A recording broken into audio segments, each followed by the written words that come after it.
Wow, kue ini rasanya seperti surga. Kuulurkan tangan untuk mengambil satu lagi saat ku dengar eraman dari belakangku. Kusuruh kau jadi anggun, ya tidak? Kemudian ibu menarikku untuk menyapa pasangan berpenampilan intelek ini. Lagi mereka melihatku ke atas ke bawah lalu berkata, "Ku dengar kau adalah pianis berbakat. Kami ingin dengar kau bermain." Hah? Piano? Aku tak pernah main itu sebelumnya seumur hidupku. Sebelum aku bisa berkata apa-apa, ibu menimpali. Sayang, pergelangan tangan Pibi terkilir. Mungkin lain kali. Aku memandang ibu kebingungan. Bagaimana bisa ia berbohong seperti itu? Astaga. Bu, kenapa ibu bilang aku bisa main piano? Ah, ya. Aku mungkin menyombong ke mereka kalau semua anak adopsiku itu luar biasa. Aku bisa berkata apa? Semua ibu membanggakan anak-anak mereka, ya kan? Dan ya, aku tumbuh besar di panti asuhan. Sebelum ibu menerimaku masuk ke keluarganya. Tempat ini cukup megah. Hah? Awalnya aku dapati tempat ini luar biasa. Dan akhirnya tersesat saat coba temukan kamarku. Untung ada beberapa saudara adopsi di sekitar yang menunjukkanku kemana harus pergi. Aku punya 10 saudara. Iya, yang kau dengar benar. 10.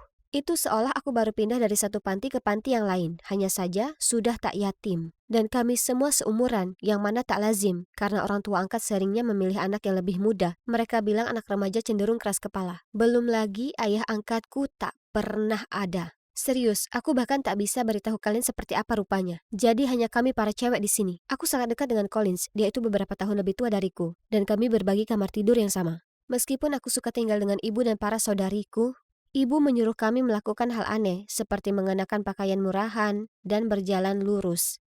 Parahnya, ibu memaksaku belajar main piano. Aku ini tak bakat musik sama sekali. Aku baru saja membuat kebisingan. Ia juga mengajariku cara makan dengan benar, tapi itu agak terasa seperti sesi pelatihan anjing. Aku hanya diizinkan makan saat ia memberi aba-aba. Dan pada saat aku baru terbiasa menggunakan peralatan makan itu, makanannya sudah habis. Ah, tapi kurasa itulah cara bagaimana setiap ibu mengajari putrinya, ya kan? Dan sepertinya ibu tak lagi bisa bersabar mengajariku.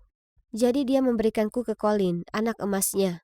Kami habiskan 1 jam tiap hari ngobrol bersama, atau lebih tepatnya, dia memberi petunjuk cara bicara yang benar.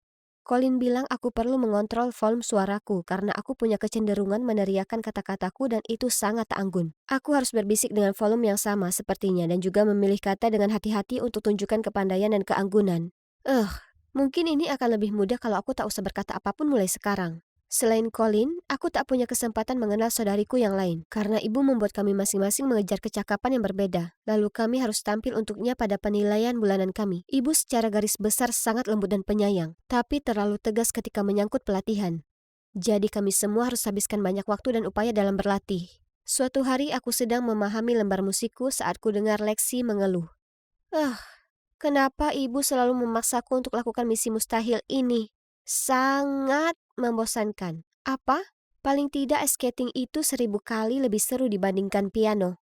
Andai saja, sebuah ide muncul di kepalaku. Malam itu, aku pergi ke kamar ibuku dan dengan malu-malu berkata, "Bu, aku ingin pindah dari belajar piano jadi ice skating. Aku bisa tukar dengan Lexi. Apa? Tidak.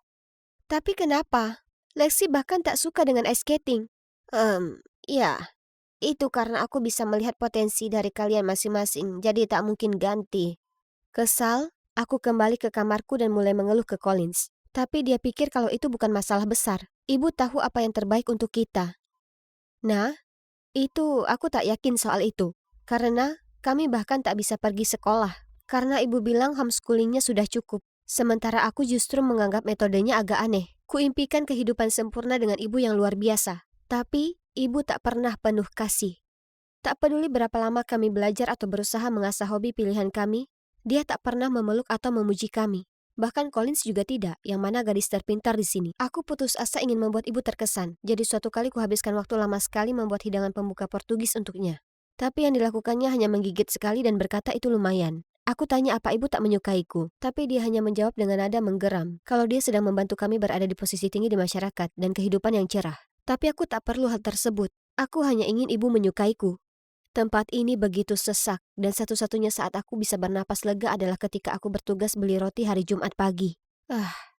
Lalu tiba-tiba ada yang menepuk pundakku, yang membuatku sangat terkejut sampai ku jatuhkan barangku. "Hei, ini sungguhan kamu. Tapi, apa yang salah denganmu? Kenapa jalanmu aneh?" Satu-satunya hal yang kulakukan dengan baik adalah membeli roti, dan sekarang kau mengacaukannya. Lihat, Jet menunduk untuk memungutnya untukku. Dia masih saja kasar seperti biasa, tapi aku masih tetap iri dengan jiwa bebasnya. Kami dulu pasangan yang sempurna di panti asuhan dan cukup memalukan untuk diakui, tapi aku dulu sangat nakal dan sering mencuri dengannya. Kau bisa mencuri lebih. Ingat trik kita?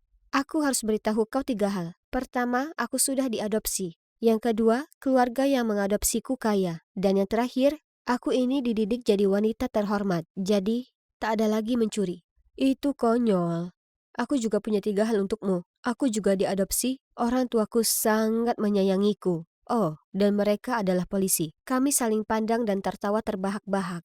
Jadi, kami berdua tertangkap, ya kan? Jet dan aku duduk di bangku taman terdekat untuk bertukar kabar. Lalu saat aku curhat tentang keluarga baruku, dia menyelaku. Kedengaran aneh buatku. Kenapa mereka hanya mengadopsi gadis remaja? Lalu pelajaran pelatihan dan evaluasi bulanan itu untuk apa? Kemudian, Jet bersikeras dia akan selidiki keluarga adopsiku. Itu konyol. Tapi ngomong-ngomong, senang bisa bertemu dengan seorang teman. Dan kami setuju untuk kumpul tiap hari Jumat setelahnya. Dan ini dia penilaian pertamaku. Tentu saja, aku bahkan tak bisa mainkan melodi sederhana. Jadi aku harus belajar 3 jam lebih lama setiap hari. Saudariku bahkan lebih menderita. Kingsley terpaksa tak makan karena dia naik 2 kilo daripada standar. Sebaliknya, Willow harus terus makan saat malam untuk naik 5 kilo. Kalau sampai sejauh ini, pastilah bukan semata hanya untuk berbangga diri sebagai seorang ibu, ya kan? Di hari Jumat selanjutnya, kuceritakan pada Jet mengenai penilaian mingguan yang lalu. Dengan tegas dia menyatakan bahwa ada masalah dengan keluargaku. Kurasa tidak, Jet. Ibu cuma mau yang terbaik untuk kami. Dengar, Bibi, kurasa dia sengaja melatih kalian. Masing-masing dari kalian harus jago di bidang tertentu, sama seperti pesanan belanja. Pesanan? Jangan berlebihan. Kau tahu daging Kobe? Sapi disuruh mendengarkan musik, diberi minum bir, dan dipijat. Tapi pada akhirnya, kau tahu apa hasilnya? Oh tidak, apa itu demikian adanya? Ibu selalu bilang kalau dia ingin memberi kami yang terbaik dalam hidup selama kami bekerja keras. Kami dites dan distempel seperti sapi-sapi itu. Suatu hari aku pulang mendapati Collins yang dengan bersemangat mengepak kopernya. Ibu bilang dia akan membawaku ke sekolah yang baru besok. Jadi Collins akan pergi? Tapi kemana? Aku akan merindukanmu sis, kirim pesan saat sampai. Tapi hari-hari berlalu tanpa kabar apapun darinya.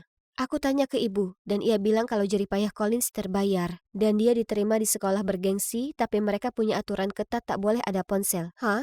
Ini terdengar mencurigakan, jadi kuceritakan Jet dan dia bersikeras agar aku melaporkan kasus itu. Di Jumat yang lain, aku dan Jet bertemu di gereja dekat toko roti. Hah? Kenapa dia memilih tempat yang membosankan ini? Kupandangi sekeliling saat kulihat sekelompok gadis sekolah keluar dari gereja.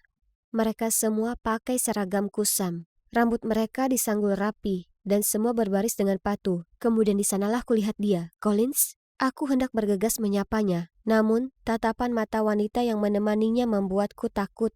Itu tak benar. Aku harus tanya Collins apa yang terjadi. Jadi kuraih lengan Jet dan pergi mengejar kelompok itu. Tapi mereka masuk ke sebuah mobil hitam dan melaju pergi. Mungkin mereka memilih gereja ini sebagai tempat transaksi mereka. Pintar, ha?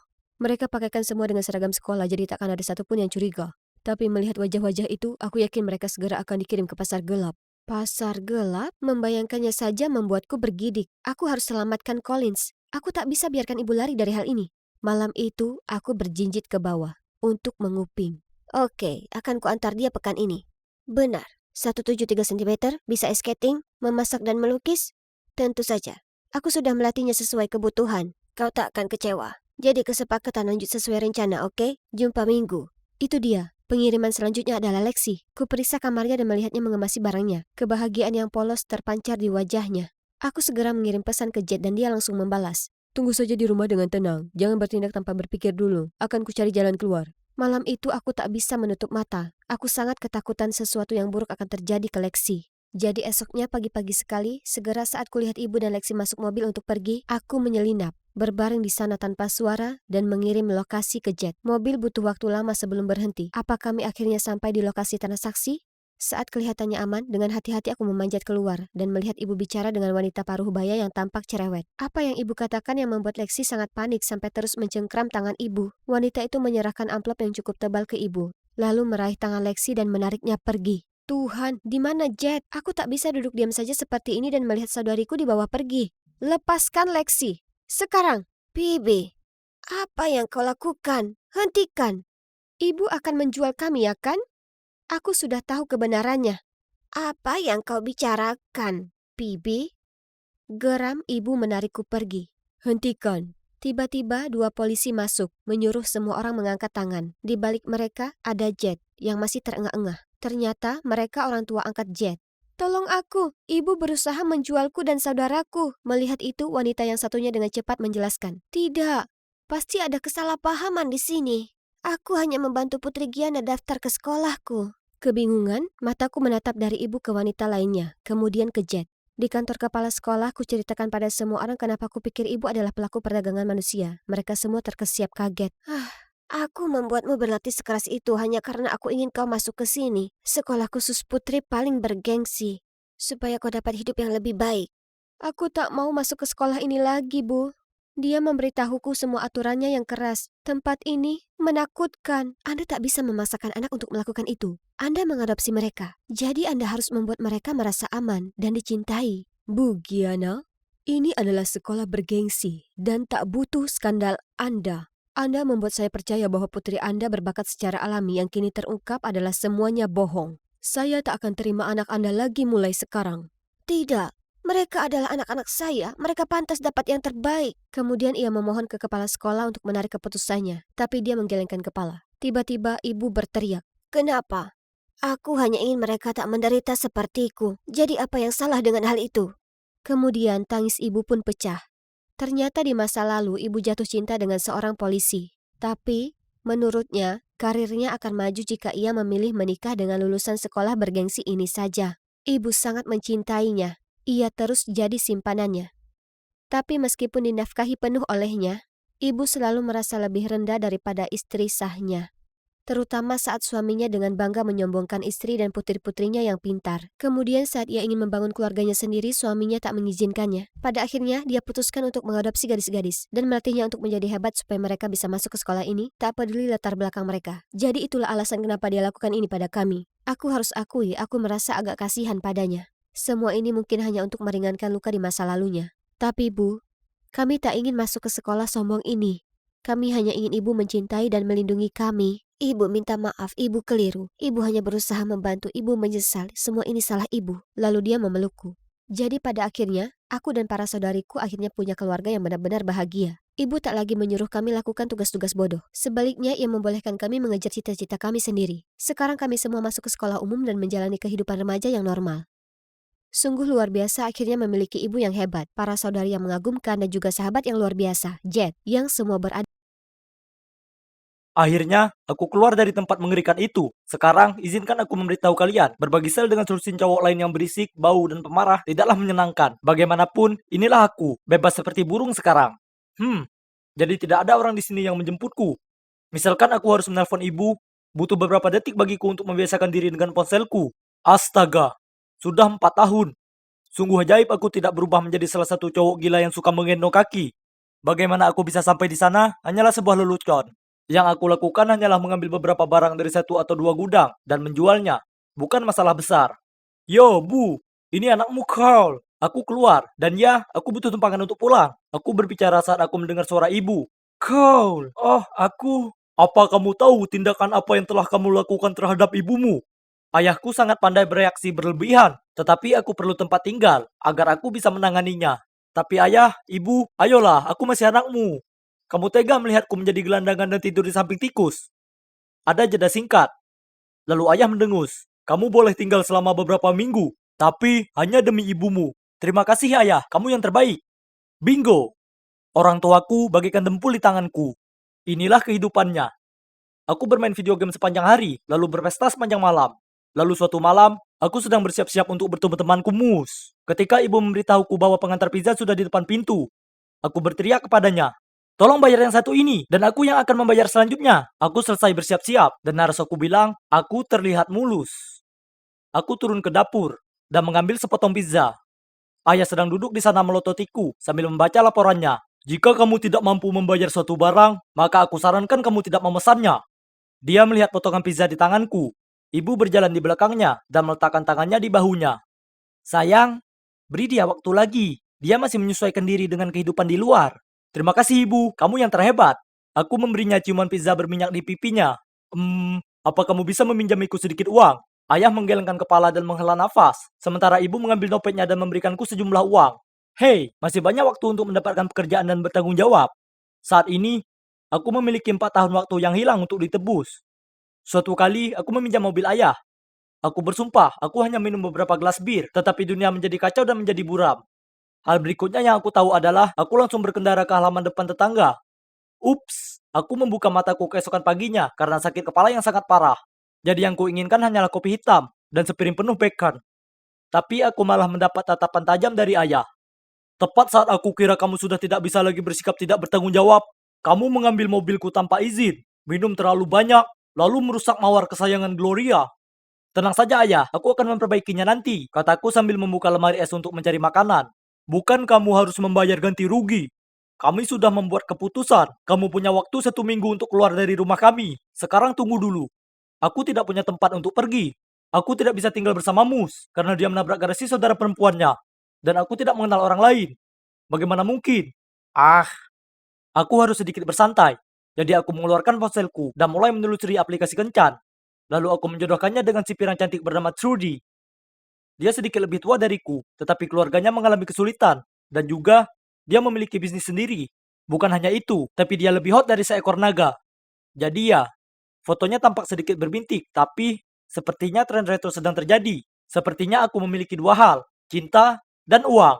Wajahku lumayan ganteng. Tapi karena aku suka bir dan pizza, dan tidak punya dedikasi apapun untuk pergi ke gym, aku tidak punya tubuh yang sempurna.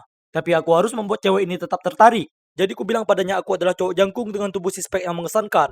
Yang baru saja lulus kuliah, dan sedang mencari cewek yang cerdas dan cantik. Cewek ini sebenarnya cukup mudah diajak ngobrol. Dia mengirimiku foto-foto pembelian terakhirnya, seperti ponsel, jam tangan mahal, dan pakaian desainer. Disertai janji bahwa ketika kami mulai pacaran secara langsung, dia akan membelikanku apapun yang kuinginkan. Sukses! Setelah 4 hari mengirimi foto wajah dan percakapanku yang tak ternilai harganya, Trudy jatuh cinta. Dan dia mengirimiku pesan yang berbunyi, Cole, aku belum lama mengenalmu, tetapi aku tahu bagaimana perasaanku. Aku mencintaimu. Oke, itu sangat cepat. Tapi, ya, aku telah memenangkan lotre di sini. Hei, mungkin dia juga berbohong tentang penampilannya, tapi itu tidak masalah. Dia kaya. Jadi aku membalasnya. Aku tahu sayang, aku juga merasakannya. Kami segera mengatur untuk bertemu langsung dan memutuskan untuk sama-sama memakai baju kuning. Aku melihat sekeliling taman, mencoba menemukan tambang emas ini. Tetapi yang aku lihat hanyalah seorang wanita tua berpakaian kuning. Oke, kebetulan saja. Tapi, kenapa dia menuju ke arahku? Semakin dekat dia ke arahku, semakin lebar senyumannya. Cool, kan? Ini aku, Trudy. Apa? Tidak, tidak, tidak, tidak. Tidak. Kenapa wanita tua yang klise, kelebihan berat badan, dan keriput ini bisa menjadi Trudy? Aku mengharapkan cewek pirang cantik dari foto, bukan Big Bird. Setelah aku mengatasi keterkejutan awal, kami duduk dan berbincang. Ternyata cewek impianku berusia 50-an. Semua deskripsi dan foto dirinya benar. Tapi 30 tahun yang lalu, dia jelas berada di tengah krisis parubaya atau semacamnya. Kamu juga tidak sama, cibirnya. Kamu hampir tidak lebih tinggi dariku, dan di mana badan berototmu? Baiklah, cukup adil. Aku berpura-pura tersenyum. Ya, meskipun kamu terlihat berbeda, menurutku kamu tetap sangat cantik. Malam itu aku terombang-ambing. Ini semua sangat tidak terduga. Trudy benar-benar bukan tipeku, tapi berkencan dengannya mungkin tidak ada salahnya. Dia kaya. Dan juga, aku harus pindah besok. Jadi setidaknya dia akan membayarku. Dengan itu, aku mengiriminya pesan. Sayang, kamu cantik, dan aku ingin menjadikan kita resmi pacaran. Keesokan harinya aku tinggal bersama Trudy. Sekarang izinkan aku memberitahu kalian sesuatu. Apartemennya mewah. Itu penuh dengan teknologi terkini. Gila. Mengingat dia sudah sangat tua, dia mungkin tidak tahu cara menggunakannya. Dia banyak bekerja, jadi sebagian besar waktuku di rumah sendirian. Dan aku bebas menonton kartun dan film, mengunyah keripik kentang, dan bermain video game sebanyak yang aku suka. Suatu kali aku sedang menonton film ketika pintu terbuka. Dan masuklah cowok bermata silau ini. Aku berteriak padanya, "Hei kawan, kamu salah apartemen." Dia lalu berkata, "Aku bisa meyakinkanmu bahwa aku tidak melakukannya. Aku Alex, anak Trudy. Dan kamu pasti Carl." Aku kira aku senang bertemu langsung dengan pacar ibuku yang matre. Tapi sayangnya, tidak. Apa? Trudy punya anak laki-laki, dan dari penampilannya, dia bahkan lebih tua dariku. Dan beraninya dia menyebutku matre. Kurasa memang begitu, tapi tetap saja dia tidak punya hak untuk memanggilku seperti itu. Yang lebih parah lagi, dia menolak untuk pergi. Dia hanya duduk di dapur dan menunggu ibunya kembali. Kemudian dia bertengkar sengit dengannya dan menyebutku sebagai pecundang dan gelandangan. Keadaan orang tuaku juga tidak lebih baik. Ayah menyuruhku untuk mandiri dan mendapatkan pekerjaan nyata, bukan tante-tante. Dan ibu hanya menangis. Apapun, ini adalah kesalahan mereka karena mengusirku. Apa yang mereka harapkan dariku? Tinggal di bawah jembatan. Beberapa hari setelah aku bertemu Alex, Trudy bersikeras menyeret aku ke acara peluncuran pekerjaannya yang membosankan. Sesampainya di sana, aku langsung menuju meja makanannya. Aku sedang memasukkan kiss mini ke dalam mulutku ketika cewek itu berjalan di samping aku dan berkata, "Orang-orang hebat berpikiran sama." Aku menatapnya tanpa ekspresi, lalu dia menunjuk makanannya. Kami berdua langsung menuju makanan itu. Aku tertawa mendengarnya. Cewek ini lucu dan seksi, sangat seksi. Namanya Beatrice, dan dia bekerja untuk Alex yang seorang pecundang itu. Setelah itu, aku mulai lebih sering bertemu dengan si Beatrice ini, karena dia sering mampir bersama Alex. Dan ketika dia berdebat dengan ibunya, biasanya tentangku. Aku mengobrol dengannya. Begitulah caraku mengetahui. Dia juga tidak menjalani hidup dengan mudah. Dia pernah terlambat membayar sewa, karena saudara laki-lakinya yang membolos telah mencuri uang dan menghabiskan semuanya.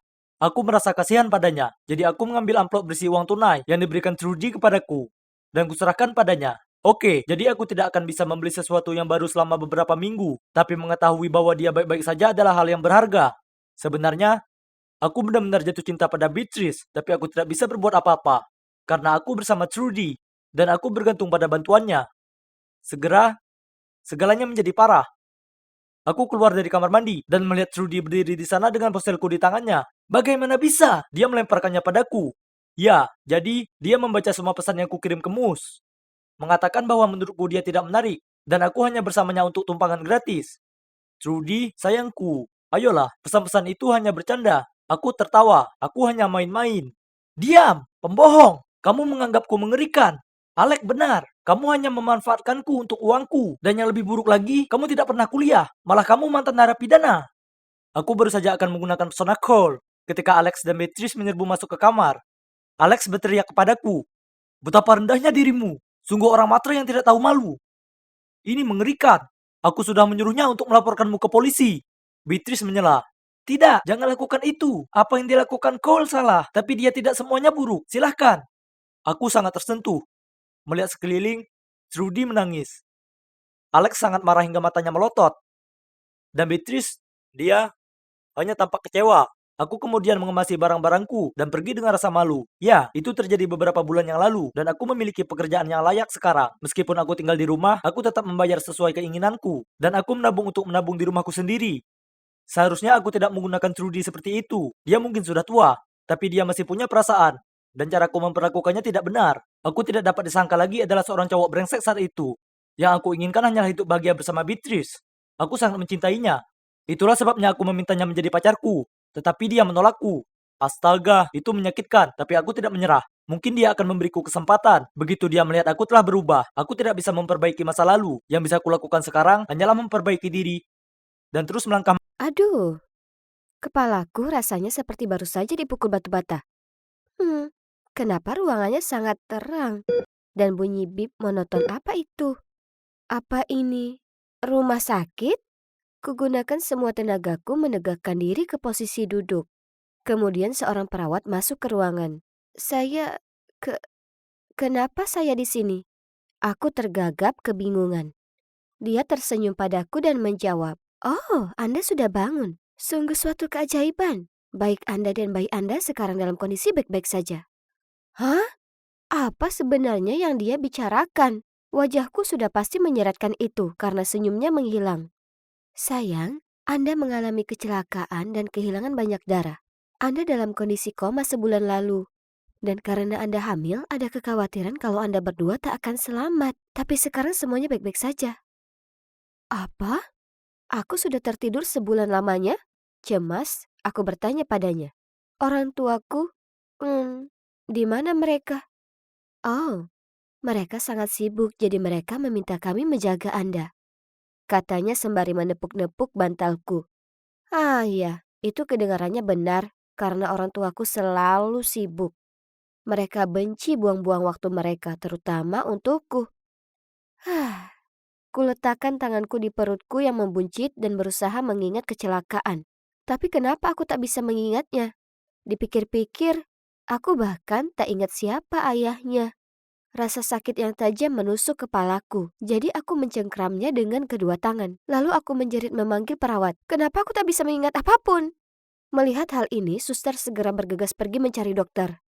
Tes dijalankan dan coba tebak.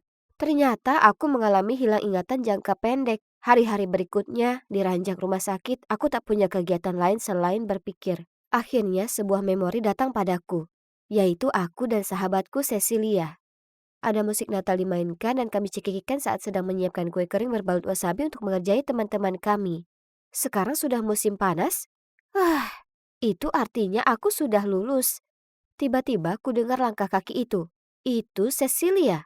Di ambang pintu dengan buket bunga matahari yang besar sekali. Bahkan tak bisa kujelaskan betapa senangnya bertemu dengannya. Kami berpelukan mungkin ratusan kali. Kemudian tak mampu membendung kesabaranku, penuh semangat aku langsung bertanya. Sekarang tolong beritahu aku semuanya. Kenapa aku kecelakaan? Dan siapa ayah bayi itu? Maksudku, dia adalah sahabatku. Jadi kalau ada yang tahu soal apapun, tebakanku pastilah dia, ya kan? Tapi aku kecewa. Dia hanya menggeleng. Maaf Dora, aku tak tahu apapun soal kecelakaan itu. Tapi ayahnya kemungkinan si Louis. Aku pun berseru kaget. Apa? Louis si kutu buku Star Wars dari kelas matematika? Jadi ternyata Louis dan aku sudah saling cinta sejak lama. Dia juga bilang dia sempat kaget awalnya ketika cewek pemberontak sepertiku jatuh hati ke murid dengan nilai A sepertinya. Louis? Sungguh? Aku dan Louis? Kalau begitu, lalu kenapa dia belum menjengukku? Melihat betapa tercengangnya aku, Cecilia melanjutkan. Dengar, kurasa kau sebaiknya pergi temukan Louis dan menyelesaikan ini. Jadi, segera setelah aku diperbolehkan pulang dari rumah sakit, aku pergi ke rumah Louis. Dia membuka pintu dan memberiku tatapan tidak suka. Apa maumu? Kita sudah putus, sudah lama sekali. Kemudian dia membanting pintu di depan wajahku. Ini sangat membingungkan dan menjengkelkan. Dia alasan kenapa aku tak bisa pakai celana panjang kesukaanku. Dia perlu bersikap dewasa. Jadi, aku kembali ke rumahnya keesokan harinya. Bersikeras akan mendapat jawaban. Hanya ibunya yang membuka pintunya dan mengatakan kalau dia sedang kuliah. Aku berkendara ke sana dan melihatnya jalan menyeberang kampus. Geram, kuhampiri dia dan kucengkram lengannya. Louis, jika kau menjauh dariku lagi, aku bersumpah aku akan teriak. Dia terlihat sangat tak nyaman, tapi tak punya pilihan lain selain mengikutiku ke kedai kopi terdekat. Awalnya, keheningan itu rasanya canggung. Aku tak bisa berhenti menatap kemeja menjijikkan yang dipakainya. Apa yang pada kulihat pada cowok ini? Tapi kemudian dia bicara. Bicara saja, aku ada tugas penting yang harus diselesaikan besok. Kuhantamkan kepalan tanganku ke meja dan berteriak. Aku hamil. Dan itu anakmu. Apa? Tak mungkin. Matanya terbelalak. Oh, jadi kau pikir kau bisa melepaskan tanggung jawabmu dengan kata-kata seperti itu? Aku, berapa bulan kehamilanmu? Begini Louis, aku hamil 3 bulan. Dia menghela napas lega. Sekarang sudah jelas. Kita putus 4 bulan lalu. Sudah pasti itu bukan milikku. Pasti milik si Kai. Kai? Siapa Kai? Aku benar-benar bingung. Apa dia mengarang cowok ini hanya untuk bisa lolos? Inilah tipikalmu. Dia geram padaku. Kai itu cowok motor selingkuhanmu. Setelah itu dia meneguk kembali minumannya lalu menggeram. Selamat tinggal Dora. Kemudian pergi. Ya ampun, ini terlalu sulit untuk diterima. Tak tahu harus bagaimana. Kukirim pesan ke Cecilia menanyakan apa dia ada waktu untuk bicara. Lalu pesan oke darinya muncul semenit kemudian. Saat tiba di rumahnya, kulihat seorang laki-laki berlalu pergi dengan motornya. Jadi segera saat dia membuka pintu, aku mengedip kepadanya. Siapa cowok tadi? Jangan bilang kalau itu cowok barumu. Cecilia hanya menatapku malu-malu. Gak, cuma seorang kenalan. Lalu dengan cepat dia menarikku masuk. Jadi, apa yang terjadi dengan Louis? Aku ingin tahu semuanya. Kujatuhkan diriku di sofa, menghela napas dan ceritakan padanya semua tentang pertemuan yang tak terlalu menyenangkan dengan mantanku itu. Wah, dia memang brengsek. Cecilia, Apa menurutmu aku perlu ketemu Kai ini? Mungkin dia ayahnya. Tidak, dia menyelaku. Maksudku, kau bahkan tak mengenalnya. Aku menaikkan alisku. Apa kau mengenalnya? Cecilia tampak seperti orang kebakaran jenggot. Oke, ini janggal. Apa dia menyembunyikan sesuatu? Aku hendak mendesaknya untuk dapat informasi lebih lanjut saat tiba-tiba kami mendengar pintu terbuka. Ups, aku lupa ponselku. Seorang cowok tampan dengan jaket kulit masuk. Apa dia cowok yang kulihat keluar tadi? Kemudian dia memberiku tatapan kebingungan. Dora? Hah? Kenapa kau tak di Itali? Aku pasti memberinya pandangan aneh karena dia menggosok kepalanya, lalu melanjutkan. Kok bisa kau pergi begitu saja tanpa mengatakan apapun? Maaf, apa kau mengenalku? Dia tampak bingung. Hah? Apa katamu? Ini aku, Kai. Aku terpaku dan jantungku rasanya mau loncat dari dadaku. Kai? Kau ini Kai? Ayah dari bayiku? Kai melotot padaku. Bayi apa? Kau ini ngomongin apa? Tak satupun ini masuk akal buatku juga. Jadi aku hanya berseru. Kau tahu, terjadi kecelakaan dan aku sekarang menderita hilang ingatan. Aku tak bisa mengingat apapun. Yaitu semua yang terjadi setelah Natal. Dan, ya, aku juga sedang hamil. Segera setelah aku selesai bicara, Kai berpaling melihat Cecilia, yang sangat gugup menggigiti kukunya. Cecilia, kenapa kau bilang padaku kalau Dora belajar di Itali? Dia memohon. Kai, tolong. Aku hanya tak ingin kau terjebak dalam kekacauannya. Kau pantas mendapat lebih dari ini, daripada dia. Apa? Jadi Cecilia sudah bohong padaku selama ini, sementara dia sebenarnya tahu siapa ayah bayiku? Ya ampun, teman macam apa yang melakukan itu? Aku hendak berteriak padanya, kemudian Kai berkata, bagaimanapun Dora, aku minta maaf tapi bayi itu tak mungkin milikku, karena kita hanya berciuman dan tak lebih. Ruangan itu rasanya mulai berputar. Aku bergegas keluar. Aku perlu waktu sendiri untuk mencerna ini. Jujur, aku merasa seolah seluruh dunia menentangku. Ingatanku tak bisa diandalkan, orang tuaku tak peduli, sahabatku mengkhianatiku. Dan sekarang aku tak tahu siapa ayah bayiku. Betapa tragisnya aku. Aku sampai di rumah dengan suasana hati sangat buruk. Tapi orang tuaku tetap saja terlalu sibuk dengan laptop mereka untuk tahu itu. Dengan nada dingin, ibu cuma berkata, "Sudah kau temukan siapa ayahnya?" Dengan diam aku menggelengkan kepala. Ayah mendengus. "Ya Tuhan, kepalamu ini gunanya cuma untuk gantungan topi atau apa? Kau sendiri yang menyebabkan masalah ini, jadi selesaikan sendiri." Kenapa mereka bicara seolah mereka peduli untuk membantuku? Tolonglah, aku selalu memecahkan semuanya sendiri. Frustrasi, aku langsung bergegas ke kamarku. Aku sedang duduk di dekat pintu, menatap kosong keluar saat ponselku berbunyi. Itu Cecilia. Hanya memikirkannya saja membuatku marah sekali. Sampai kulempar ponselnya ke lantai bahkan tanpa memeriksa pesannya. Lalu muncul bunyi lagi, jadi aku membungkuk untuk mengambil ponsel saat tiba-tiba kulihat sesuatu mencuat dari bawah kasurku. Itu pemantik api dengan nama Stanley terukir di atasnya. Tunggu dulu. Stanley? Itu mengingatkanku akan sesuatu. Aku ingat sekarang. Louis putus denganku 4 bulan lalu. Tapi bukan karena Kai. Tidak. Itu karena dia akan pergi ke kampus bergengsi. Dan dia pikir perilaku bebasku ini akan membatasi penampilannya. Menyambut kehidupan jombloku yang baru, aku berkendara ke Pulau Key West dan berpesta selama beberapa hari. Dan itulah saat aku bertemu Stanley di sebuah bar. Jadi dia ayahnya. Tapi sekarang apa? Maksudku, aku tak tahu cara menghubunginya. Tapi kalaupun aku bisa menemukannya, lalu apa? Aku tak mencintainya. Aku bahkan tak mengenal cowok itu. Dan aku tak ingin terikat dengannya hanya demi bayi ini. Dan saat aku kembali ke kota, aku semakin dekat dengan Kai. Hanya saja Cecilia tak suka hal ini. Jadi dia melabrakku di sekolah dan bersikeras kalau aku sudah mencuri cowoknya. Aku memutar mata dan memberitahunya, kau ini konyol. Kai bahkan tak menyukaimu, dia menyukaiku. Hal berikutnya yang kuingat adalah tangan kuat mendorong punggungku. Lalu kemudian aku terpeleset dan jatuh dari tangga. Dan sisanya kalian tahu sendiri. Cecilia itu monster tak berhati. Amarahnya yang penuh kecemburuan bisa saja membunuhku dan bayiku. Aku menepuk perutku.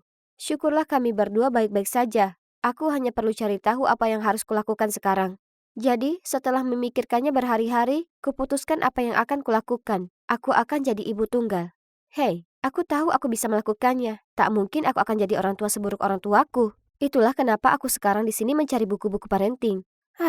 Kenapa mereka taruh buku-buku ini tinggi sekali? Sangat tidak pengertian. Tepat saat itu juga seseorang datang menyelamatkanku, mengulurkan tangan dan mengambil buku yang kuinginkan, lalu memberikannya padaku. Aku hendak berterima kasih pada pahlawan baik hati ini. Tunggu dulu. Kai! Kuletakkan buku itu dan segera keluar dari sana tanpa berkata sepatah kata pun. Dia berteriak memanggilku tapi aku tak menoleh ke belakang. Aku hanya tak ingin terseret ke dalam drama antara Kai dan Cecilia. Menjalani 1 kali koma saja sudah cukup. Besoknya aku sedang melihat-lihat situs nama bayi. Saat ibu berteriak memberitahuku ada seseorang di pintu menungguku. Aku turun ke bawah melihat Kai. Berdiri di sana dengan tas-tas berat di kedua tangannya. Dia menatap malu-malu dan berkata, "Ini untukmu." Dan bayi itu. Ini membuatku merasa tak nyaman. Maksudku, aku kasihan padanya.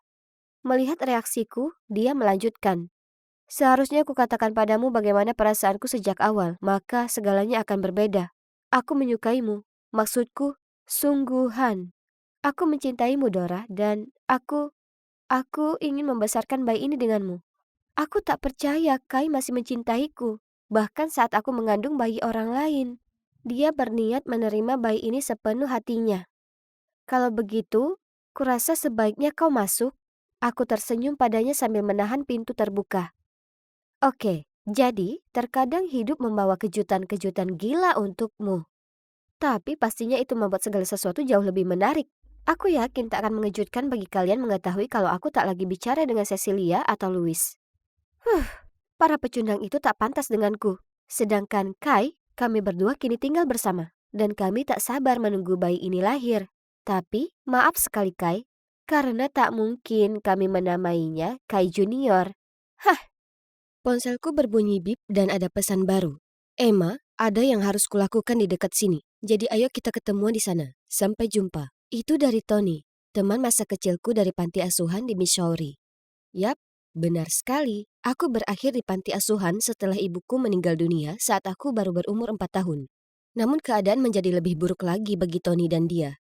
Mereka ditinggalkan di luar pintu panti asuhan tanpa ada yang mengetahui siapa orang tua mereka. Dan sekarang disinilah aku, dalam perjalanan mengunjungi makamnya sebagai peringatan kematiannya hari ini. Waktu berlalu sangat cepat. Aku hampir tidak percaya sudah 10 tahun berlalu. Aku membeli beberapa bunga lalu pergi ke kuburan.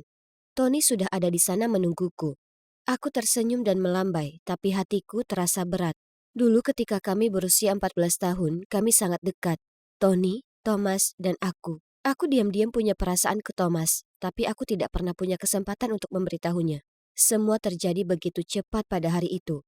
Kami masih anak-anak, muda dan bodoh, kami menyelinap keluar untuk bermain di tepi sungai. 1 menit kami saling bermain air di sungai. Tidak lama setelahnya, Thomas terbawa arus. Aku mencoba menyelamatkannya, tapi Tony menarikku kembali ke tepian. Bahkan memikirkannya sekarang, aku masih tidak bisa menahan tangisku. Jangan menangis, Em. Aku selalu ada untukmu, dan aku tahu dia juga akan selalu ada di sisimu. Jauh di lubuk hati, aku tahu Tony selalu mempunyai perasaan terhadapku, tapi aku tidak merasakan hal yang sama. Setelah itu, Tony mengantarku pulang. Melihat wajahku yang kelelahan, dia berkata sebelum aku masuk ke dalam. Tidurlah yang nyenyak, Em. Ingat, kita ada wawancara besok. Astaga, aku hampir lupa. Tony mungkin mengira aku adalah karyawan terburuk yang pernah ada. Dan ya, kalian bisa menebaknya. Tony adalah bosku. Setelah bertahun-tahun di panti asuhan, dia diadopsi oleh keluarga super cerdas yang menginspirasinya untuk berusaha menjadi seseorang yang penting. Dan dia akhirnya membangun sebuah perusahaan startup makanan. Bagaimanapun, keesokan paginya, meski masih merasa lelah, aku tidak punya pilihan selain tetap memasang wajah berani untuk berangkat kerja. Ada tim pemasaran yang harus dipimpin. Tapi saat aku berjalan ke lobi, seorang pria menabrakku. Dia membantuku berdiri dan dengan panik meminta maaf, menjelaskan bahwa dia sedang terburu-buru. Aku mendongak dan hendak mengomelinya, tapi tunggu. Kenapa dia terlihat begitu familiar? Sebenarnya, dia terlihat persis seperti... Apa itu kamu? Kamu... Aku tergagap. Tapi aku bahkan tidak bisa menyelesaikan kalimatku, karena dia bergegas masuk ke dalam lift dan pintunya telah tertutup. Aku pasti telah melihat sesuatu. Sejujurnya, sepanjang wawancara aku hampir tidak bisa berkonsentrasi. Mungkinkah ada dua orang yang terlihat serupa di muka bumi ini? Aku melamun ketika pelamar berikutnya datang, dan itu adalah dia. Baik Tony dan aku menatap dengan kaget. Dia adalah kembaran Thomas. Tapi itu tidak mungkin. Maksudku, Thomas sudah meninggal bertahun-tahun yang lalu. Kami berdua terlalu kaget untuk mengatakan apapun sampai suaranya memecah keheningan. Hai, aku Dustin dan aku di sini untuk wawancara untuk posisi pemasaran. Aku memandang Tony dan dia tampak sama bingungnya denganku. Tapi, iya, itu bukan Thomas. Orang ini berasal dari Illinois dan bahkan belum pernah ke Missouri. Oke, jadi inilah gambaran Thomas. Cukup masuk akal. Wawancara berjalan dengan baik, dan meskipun dia sedikit arogan, dia tahu apa yang dia lakukan, jadi kami mempekerjakannya. Saat aku keluar ruangan, anehnya, Dustin masih menungguku di luar. Dia menawarkan untuk mentraktirku makan siang sebagai permintaan maaf sebelumnya. Aku setuju, karena aku sangat ingin menanyakan lebih banyak pertanyaan kepadanya. Saat makan siang, aku terus bercerita tentang panti asuhan, beberapa hobi Thomas, dan hal-hal yang dibencinya. Tapi Dustin bahkan tidak mengedipkan mata. Aku kecewa, karena aku sangat berharap Dustin benar-benar menjadi Thomas. Malam itu, aku hampir tidak bisa tidur. Aku tidak bisa berhenti memikirkan Dustin. Ini konyol, tapi aku masih mempunyai perasaan yang kuat bahwa dia benar-benar kekasih masa kecilku. Tiba-tiba, aku mendapat pesan dari Tony. Aku melihatmu jalan-jalan dengan Dustin. Sadar, Em, dia bukan Thomas. Eh, aku tidak mau mendengarnya. Keesokan harinya, aku tidak bisa mengalihkan pandanganku dari Dustin. Saat makan siang, aku melihat dia menaruh madu pada semangkanya, dan aku merinding. Itulah yang biasa dilakukan Thomas. Ya ampun, aku berseru. Aku kemudian memberitahu Tony apa yang baru saja aku lihat setelah dia duduk, tapi dia hanya tertawa dan berkata, sejujurnya, banyak orang yang melakukan itu. Apa menurutmu Thomas kita bisa sesombong itu? Melihat aku masih tidak terpengaruh, dia melanjutkan. Tetapi jika kamu masih ingin memeriksanya, beri saja dia buah persik. Segala hal bisa berubah, tapi alergi tidak, kan? OMG, Tony jenius. Dia mungkin hanya bercanda, tapi aku sangat serius. Jadi, keesokan harinya aku membelikan Dustin pai buah persik untuk menyebutnya di tim. Tetapi yang mengagetkanku, dia memakannya dengan senang hati dan tampak baik-baik saja. Oke, jelas aku harus melupakan ini. Dia bukan Thomas. Selesai. Tapi andai saja segalanya sesederhana itu, dan meskipun aku tahu Dustin bukan Thomas, aku tetap merasa tertarik padanya. Dia cerdas dan manis, dan sangat menyenangkan berada di dekatnya. Akhirnya, kami mulai jalan-jalan dan menjadi sangat dekat. Kami sebenarnya tidak mengumumkan sesuatu secara resmi, tapi kami sudah pacaran secara sederhana. Namun, mustahil menyembunyikan sesuatu dari Tony. Suatu kali perusahaan kami mengadakan akhir pekan kebersamaan tim, dan kami mengadakan kompetisi tenis. Kami harus berpasangan, jadi jelas aku akan memilih Dustin. Tapi saat kami akan mendaftar, Tony datang memintaku menjadi rekannya juga. Ya Tuhan, itu sangat canggung. Kemudian Tony berkata dengan nada yang sangat merajuk. Baiklah, bagaimana kalau kita mengadakan sedikit kompetisi? Pemenangnya akan berpasangan dengan Emma. Maka mereka mengadakan lomba renang. Itu sangat memalukan.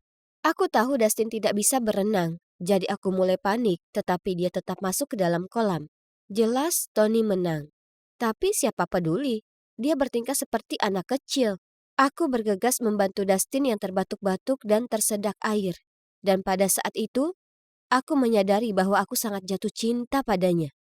Namun sejak itu, ada rumor di perusahaan bahwa Dustin hanya menggodaku untuk dipromosikan. Suatu pagi, kami sedang berjalan melewati lobi bersama-sama ketika dua gadis mulai berbisik-bisik tentang kami. Jadi Dustin meraih tanganku dan langsung menghampiri gadis-gadis berkata, "Aku sayang Emma, apa yang salah dengan itu?" Ayo beritahu aku, lanjutkan. Tepat pada saat itu, Tony muncul dan bertanya apakah dia bisa bicara dengan Dustin di kantornya. Aku sangat gugup. Sekarang semua orang tahu kami dalam cinta segitiga yang aneh, dan aku tidak menyukainya sedikit pun. Kemudian salah satu kolegaku mendengar Tony memberitahu Dustin bahwa jika dia tidak meninggalkanku sendirian, dia akan dipecat. Aku tidak percaya. Aku segera pergi menemui Tony. Bahkan sebelum aku sempat menghadapinya, dia berkata, "Ya, itu benar. Aku minta gadis-gadis itu memulai rumor tersebut dan aku juga meminta si brengsek itu menyerah padamu. Itu aku. Aku melakukan semuanya. Aku hanya tidak mengerti, M. Kenapa aku tidak pernah cukup baik untukmu? Tony, tunggu. Sudah 10 tahun. Kenapa kamu tidak memberiku kesempatan? Kenapa kamu tidak bisa melepaskan Thomas? Seorang pria yang mirip dengannya sedang naik daun dan kamu benar-benar melupakanku. Dia seorang pecundang dibandingkan Thomas. Jangan berani-berani menyebut dia pecundang. Aku bilang. Lihat, pada akhirnya, kamu tetap hanya peduli padanya. Bukan aku. Tony berteriak, lalu pergi. Aku benci berada dalam situasi ini. Di satu sisi, aku sangat menyukai Dustin. Tapi Tony bukan hanya penyelamat hidupku, tapi juga sahabatku yang selalu berada di sisiku dalam suka dan duka. Sungguh dilema. Pada akhirnya, aku memutuskan untuk mengambil sedikit jarak dari Dustin, hanya sampai keadaan menjadi tenang. Mungkin dengan begitu rumor tersebut akan berhenti, dan orang-orang akan berhenti bersikap negatif terhadapnya. Namun, hal itu tidak terjadi. Soalnya, produk baru kita yang bahkan belum dirilis, tiba-tiba muncul di website pesaing langsung kita. Pasti ada yang membocorkan file rahasia itu. Tapi siapa? Investigasi dibuka dan semua komputer kami diperiksa. Kalian mungkin tidak akan mempercayainya. Tetapi tim TI berhasil memulihkan email terhapus yang dikirimkan ke pesaing kami dari kotak keluar Dustin. Dustin membantahnya dan meminta untuk memeriksa CCTV. Begitulah cara kami menangkap Mike, salah satu karyawan senior kami, di depan komputer Dustin yang sedang melakukan sesuatu secara diam-diam. Dan tidak disangka, dia akan menyalahkan Dustin. Setelah kebenaran terungkap, aku menghampiri Dustin. Tapi dia tampak marah saat berkata, "Kamu pikir aku juga pria brengsek kan? Itu sebabnya kamu bersikap dingin padaku." Ku bilang padanya aku tidak pernah percaya dia melakukannya, lalu aku meraih tangannya. "Maafkan aku, hanya saja aku sudah melalui beberapa hal." Lalu kami berpelukan. Astaga, aku sangat merindukannya. Tapi dramanya tidak berakhir di situ. Kebocoran informasi telah menyebabkan kerugian besar bagi perusahaan kami. Kami mengadakan ribuan meeting dan tekanan yang tidak nyata. Merasa sangat kecewa, aku naik ke atap untuk mencari udara segar. Tiba-tiba aku mendengar suara Dustin di suatu tempat. Dia sedang menelpon seseorang untuk membicarakan rencana mencuri produk perusahaan kami. Mustahil! Tanpa berpikir panjang, aku menerjang dan mengambil ponselnya untuk melihat dengan siapa dia berbicara. Mike? OMG! Apa mereka mata-mata perusahaan musuh sejak awal? Aku sangat marah. Tapi, sebenarnya lebih kecewa. Jadi aku memintanya untuk mengundurkan diri dan menjauh dari pandanganku. Aku tahu aku seharusnya mengungkapkannya ke seluruh perusahaan daripada membiarkannya pergi begitu saja. Tapi, kurasa hatiku tidak sanggup melakukan itu. Aku merasa sangat tidak enak, terutama terhadap Tony, sahabatku yang selalu berada di sisiku saat aku sibuk mengejar si brengsek itu. Aku kehilangan kontak dengan Dustin setelah itu, dan aku hampir tidak punya waktu untuk memikirkannya karena perusahaan kami berada di ambang kebangkrutan. Namun suatu hari aku mendapat telepon darinya, diikuti dengan pesan yang mengatakan, "Tolong jangan abaikan aku, ada hal penting yang ingin kukatakan padamu." Jadi, kami bertemu keesokan harinya di kedai kopi, dan begitu aku melihatnya, aku berkata, "Dengar Dustin, aku sudah muak dengan semua kebohonganmu. Tolong langsung saja ke intinya." Kemudian dia menjawab, "Emma, kuakui bahwa aku datang bekerja di perusahaanmu hanya untuk mencuri ide-idemu. Tapi melihatmu dan Tony setelah bertahun-tahun dan jatuh cinta lagi padamu, ya, itu bukan bagian dari rencanaku." Aku bingung. "Setelah bertahun-tahun, apa yang kau bicarakan?" Lalu dia menunjukkan padaku pergelangan tangannya dan dia memakai gelang persahabatan. "Ingat ini? Kau berikan padaku pada hari ulang tahunku 10 tahun yang lalu." Ya ampun. Apa yang sedang terjadi? Aku tidak dapat mempercayai mataku. Aku telah memberikan ini kepada Thomas. Tapi kenapa? Tapi buah persiknya? Lanjutku. Dia hanya tertawa dan berkata, "Aku mendengar rencana kalian, jadi aku memastikan untuk meminum obat alergi sebelumnya." Kemudian dia menjelaskan bahwa dia adalah Thomas, dan dia cukup beruntung masih bisa selamat hari itu di sungai. Ada sebuah keluarga yang sedang berada di sungai mencari putra mereka yang tenggelam. Namun bukannya menemukannya, mereka malah menemukan Thomas. Jadi mereka mengadopsinya dan mengubah namanya menjadi nama putra mereka, Dustin. Ini gila. Inilah Thomas, tepat di hadapanku, setelah bertahun-tahun. Dan coba tebak, Ayah angkatnya adalah direktur perusahaan saingan kami. Jadi dia meminta Dustin, atau haruskah aku katakan Thomas, untuk datang dan menyusup ke perusahaan kami. Thomas terus meminta maaf atas hal itu, mengatakan betapa hal itu telah menyiksanya, dan bahwa dia hanya merindukanku dan harus mengatakan yang sebenarnya. Kepalaku berputar. Ini semua keterlaluan. Aku perlu waktu sejenak untuk memikirkan semuanya. Namun pada akhirnya, kami memutuskan bahwa dia dapat membantu perusahaan kami dengan mengunggah postingan untuk mengungkap kebenaran. Tentu saja begitu Tony mendengar tentang itu semua, dia sangat marah. Dia kebanyakan marah padaku karena aku melindungi Thomas. Dia bahkan berhenti berbicara denganku untuk sementara waktu. Namun, selain itu, setelah postingan Thomas, segalanya menjadi lebih baik bagi perusahaan kami. Kami dapat meluncurkan produk baru sesuai jadwal dan dia bahkan menyumbangkan sejumlah modal untuk membantu proyek kami berikutnya. Sekarang perusahaan kami masih jadi rival, tapi setidaknya sekarang persaingannya sehat. Adapun Tony dan aku, kami akhirnya berbaikan. Dia datang menemuiku suatu hari sepulang kerja dan berkata, aku minta maaf atas sikapku yang kekanak-kanakan. Aku hanya iri padamu dan Thomas. Aku terlalu egois untuk mempertimbangkan perasaanmu. Tapi, kamu dan Thomas, aku ingin kalian bersama. Kalian berdua diciptakan untuk satu sama lain. Aku tidak bisa berhenti menangis saat dia mengatakan itu. Itu sangat berarti bagiku. Dan coba tebak, sudah setahun penuh sejak Thomas kembali ke kehidupan kami. Dan kami bertiga kembali menjadi sahabat. Oh, dan aku mungkin harus menambahkan bahwa Thomas dan aku sudah bertunangan. Kami sangat senang, dan kami bahkan membuka panti asuhan bersama untuk anak-anak tunawisma seperti kami. Aku sudah melewati banyak fase. Akhirnya aku menemukan kedamaian hidup. Aku kira semuanya berakhir indah. Saya ingin bertemu dengan Pak Garcia. Ini penting, kataku ke resepsionis. Dia melihatku bingung dan berkata, "Maaf, namun tidak ada seorang pun dengan nama itu yang kerja di sini." Apa? Tapi dia direktur perusahaan. Resepsionis menatap bingung padaku. Lalu dengan tegas berkata, "Saya minta maaf, tapi tak seorang pun dengan nama itu kerja di sini. Mungkin Anda salah gedung?" Baiklah, jika dia tak mau membantuku maka akan kutemukan dia sendiri. Nona, tunggu. Anda tak diperbolehkan ke sana. Sayangnya, aku belum begitu jauh saat dua penjaga segera datang dan menarikku keluar. Saat berusaha melepaskan diri, aku berteriak, "Ini konyol! Aku ini pacar direkturmu!" Tiba-tiba, seorang pria bertampang pintar muncul di depanku dan dengan tenang berkata, "Nyonya, apa Anda mencari Austin Garcia?" Ya, aku mengangguk. Pria itu menghela nafas, lalu melanjutkan, "Austin memang kerja di sini, tapi saya memecatnya beberapa bulan lalu. Saya tak ada tempat untuk orang dengan sikap malas dan tak peduli di perusahaan saya." Aku menatap pria itu dengan mulut ternganga. Oh tidak, jadi dia itu direkturnya, bukan Austin. Jadi, pacarku sudah membohongiku sejak awal? Saat para penjaga menuntunku keluar gedung, kulihat orang-orang melongo padaku. Dan tak sengaja ku dengar salah satu dari mereka berkata, "Ya Tuhan, cewek lugu lainnya yang tertipu?" Ini tak mungkin terjadi padaku.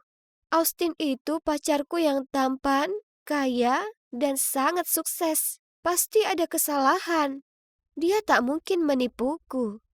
Ya kan? Aku sedang tunjukkan ke Sarah teman kontrakanku tas karya desainer yang dibelikan Austin untukku. Ketika Austin masuk ke ruangan dan rebahan di sofa. Oke, jadi ada apa dengan tampangnya yang murung? Sayang, ini cuma karena perusahaanku sedang ada proyek besar. Aku sudah menginvestasikan $100.000 dengan perkiraan untung 5 kali lipat pada akhir tahun. Wow, sungguh proyek yang besar sekali. Aku merasa sangat bangga punya pacar yang sempurna. Tapi kemudian dia pelankan suaranya. Ya, tapi sepertinya akan kubatalkan. Mataku terbelalak dan bertanya, "Kenapa? Ada apa?" Aku harus berkontribusi $50.000 lagi di akhir pekan ini. Tapi aku masih kekurangan 10.000. Aku berseru, "Aku bisa bantu?" Dia menggelengkan kepala. "Sayang, aku tak berharap kau lakukan itu. Lagi pula, di mana akan kau dapatkan uang sebanyak itu dalam waktu singkat? Aku akan meminjam ke temanku atau semacamnya. Apa kau tak percaya pacarmu bisa melakukannya?" Aku mengedip padanya. Dia mencium keningku lalu dengan senyum lebar di wajahnya, dia bilang padaku aku pacar terbaik yang pernah ada. Setelah kuhitung tabungan dan pinjaman mahasiswa milikku, aku masih kurang beberapa ribu dolar. Jadi, kukatakan ke beberapa temanku kalau orang tuaku mengalami kecelakaan. Dan aku mendesak butuh uang untuk membayar semua biaya rumah sakit mereka. Aku tahu bohong itu tak baik, tapi akan segera kubayar mereka. Jadi itu tak masalah ya kan? Tapi seminggu kemudian setelah kuberikan uang ke Austin, dia datang ke rumah dengan tampang benar-benar kacau. Dia bilang padaku dia menemui masalah yang tak terduga dan sekarang dia butuh 15.000 dolar lagi. Kalau tidak ada dia akan kehilangan semuanya. Aku ingin membantunya, tapi aku sudah tak punya siapapun untuk kupinjam uangnya. Kukira dia akan pengertian, tapi sebaliknya dia hanya berkata, "Kau bisa pinjam uang dari rentenir. Lalu dalam sebulan kita bisa lunasi."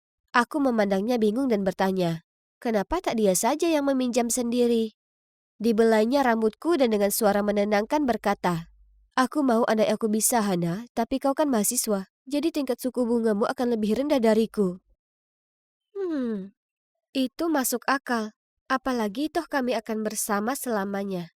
Jadi apa bedanya siapa yang mengambil pinjaman? Jadi di hari yang sama, ku pinjam kekurangan uang dari rentenir dan menyerahkan ke Austin. "Hana!" Sebuah teriakan yang mengejutkanku dari lamunan. "Hana, kembalikan uangku. Aku butuh segera." Temanku Rachel melotot padaku. Aku merasa kebingungan sekali sembari berseru, "Segera, beberapa hari lagi aku janji." Dia memutar matanya padaku. "Ya, terserah. Kukira kau punya pacar kaya, ya kan? Kenapa tak kau minta saja dia membantumu?" Aku memaksakan senyuman dan berkali-kali memberitahunya aku akan segera membayarnya. Ini sangat memalukan, dan sekarang temanku membenciku. Ini semua karena kesalahan si brengsek Austin. Nyatanya, segera setelah kuberikan uang itu padanya, ya, dia menghilang. Akun online-nya, nomornya, semuanya menghilang. Aku bahkan tahu kalau rumah yang dia klaim sebagai miliknya sebenarnya hanya persewaan Airbnb. Oh, dan tas karya desainer yang dibelikannya palsu. Keesokan harinya aku berjalan menuju perkuliahanku saat ku dengar dua cewek saling bicara. Hana berhutang banyak uang ke orang-orang tapi tak mau bayar. Bukankah dia selalu membual kalau punya pacar kaya? Aku menundukkan kepala dan bergegas melewati mereka. Ini sangat memalukan. Aku harus cari cara untuk temukan si brengsek Austin itu dan membuatnya mengembalikan uangku. Oh, siapa itu? Mungkin itu Austin dengan penjelasan yang sangat masuk akal untuk semuanya. Aku lari ke pintu dan membukanya. Oh, cuma seorang cewek asing. "Di mana Austin? Bilang padanya untuk keluar sekarang." Dia membentak. "Dan kamu siapa?" "Korbannya. Dia menipuku untuk memberinya semua tabunganku." Dia mendorongku dan merangsek masuk ke dalam. "Austin, berhentilah sembunyi dariku dan keluar." Aku menarik lengan cewek ini dan bertanya, "Tunggu dulu, dia juga menipumu?" Dia membelalakan mata padaku. "Ya ampun, Austin benar-benar penipu yang ulung." Setelahnya, kami duduk dan dia menjelaskan semuanya. Ternyata panggilannya Lia, dan Austin menipunya sebesar 50.000 dolar. Ya Tuhan, itu uang yang sangat banyak. Austin benar-benar brengsek. Tiba-tiba teman kontrakanku Sarah dan pacarnya Weston masuk. "Hei, lihat. Aku memenangkan Tales of Suspense Vol 39 di taruhan balap kuda kapan hari. Kau tahu, ini sangat langka." Weston sangat bersemangat menunjukkan Sarah komik barunya yang berharga. Sementara aku terpaksa tersenyum ke mereka berdua, lalu dengan cepat menarik Lia ke atas ke kamarku. Tak mungkin aku mau Sarah tahu kalau aku telah ditipu. Memasuki kamarku, Lia tiba-tiba berkata, "Hei, kau ingin uangmu kembali?" Aku mengangguk. "Tentu saja, tapi sekarang aku bahkan tak tahu di mana dia." Dia tersenyum licik saat memberitahuku kalau Austin sangat suka Marvel Universe dan komik western itu bisa dipakai untuk memancingnya. Jadi kami turun ke bawah, menunggu Sarah pergi ke ruangan lainnya, lalu meminta tolong pada Weston. Awalnya dia menolak, tapi kemudian kami tawarkan untuk membagi uangnya jadi 3. Akhirnya Weston setuju dan berkata, permainan dimulai. Sebagai permulaan, Weston mempostingnya ke marketplace buku komik setengah harga dari harga aslinya. Cuma 150.000 dolar. Tak mengherankan, tak lama kemudian Austin si ular itu menyelinap masuk ke pesannya. Bagus sekali. Kami tiba di titik pertemuan lebih awal dan sembunyi di balik semak-semak. 30 menit kemudian, dan Austin masih belum muncul, dan lenganku sudah mati rasa. Aduh, Aku berbisik ke Lea. Apa menurutmu rencana kita bocor? Dia mencengkram bahuku dan menyuruhku diam. Austin sudah datang. Butuh waktu lama sekali untuknya memeriksa buku itu, sangat teliti. Saat mereka selesai transaksi, aku lompat keluar dari semak-semak dan berteriak. Austin, di situ kau rupanya. Mana uangku? Matanya membelalak ketakutan, dan dengan cepat dia berusaha untuk kabur. Tapi Lia melompat keluar di depannya. Dia mencibir lalu menggulung lengan bajunya, melangkah menuju ke arahnya. Tak ada tempat untukmu lari, bajingan. Austin ketakutan lalu melangkah mundur. Kemudian aku lari ke belakangnya dan merebut komik dari tangannya. Girls, dengar, aku... Dia berubah pucat dan langsung berbalik dan segera pergi. Dia bahkan kehilangan sebelah sepatunya di jalan, tapi tak berani berhenti untuk mengambilnya. Itu sangat lucu melihatnya tertati-tati. Terima kasih banyak, Lia. Rasanya puas sekali bisa balas dendam. Kapan saja. Kami saling mendentingkan gelas kami. Kekuatan perempuan.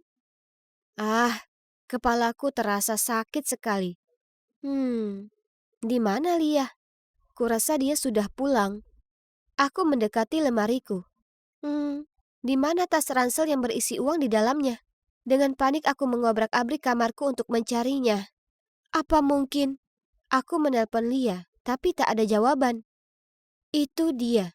Lia dan Austin pasti sama saja. Kenapa aku harus jadi orang bodoh yang mudah tertipu? Ada suara gedoran keras di pintu, jadi aku membukanya. Dua orang berbadan besar berdiri di sana. Hei cantik, bayar kami segera. Awas kalau tidak. Kemudian mereka pergi. Aku sangat panik tak tahu harus berbuat apa. Menemukan Lia dan Austin? Sia-sia. Aku tahu itu. Jadi aku mulai bekerja seperti orang gila.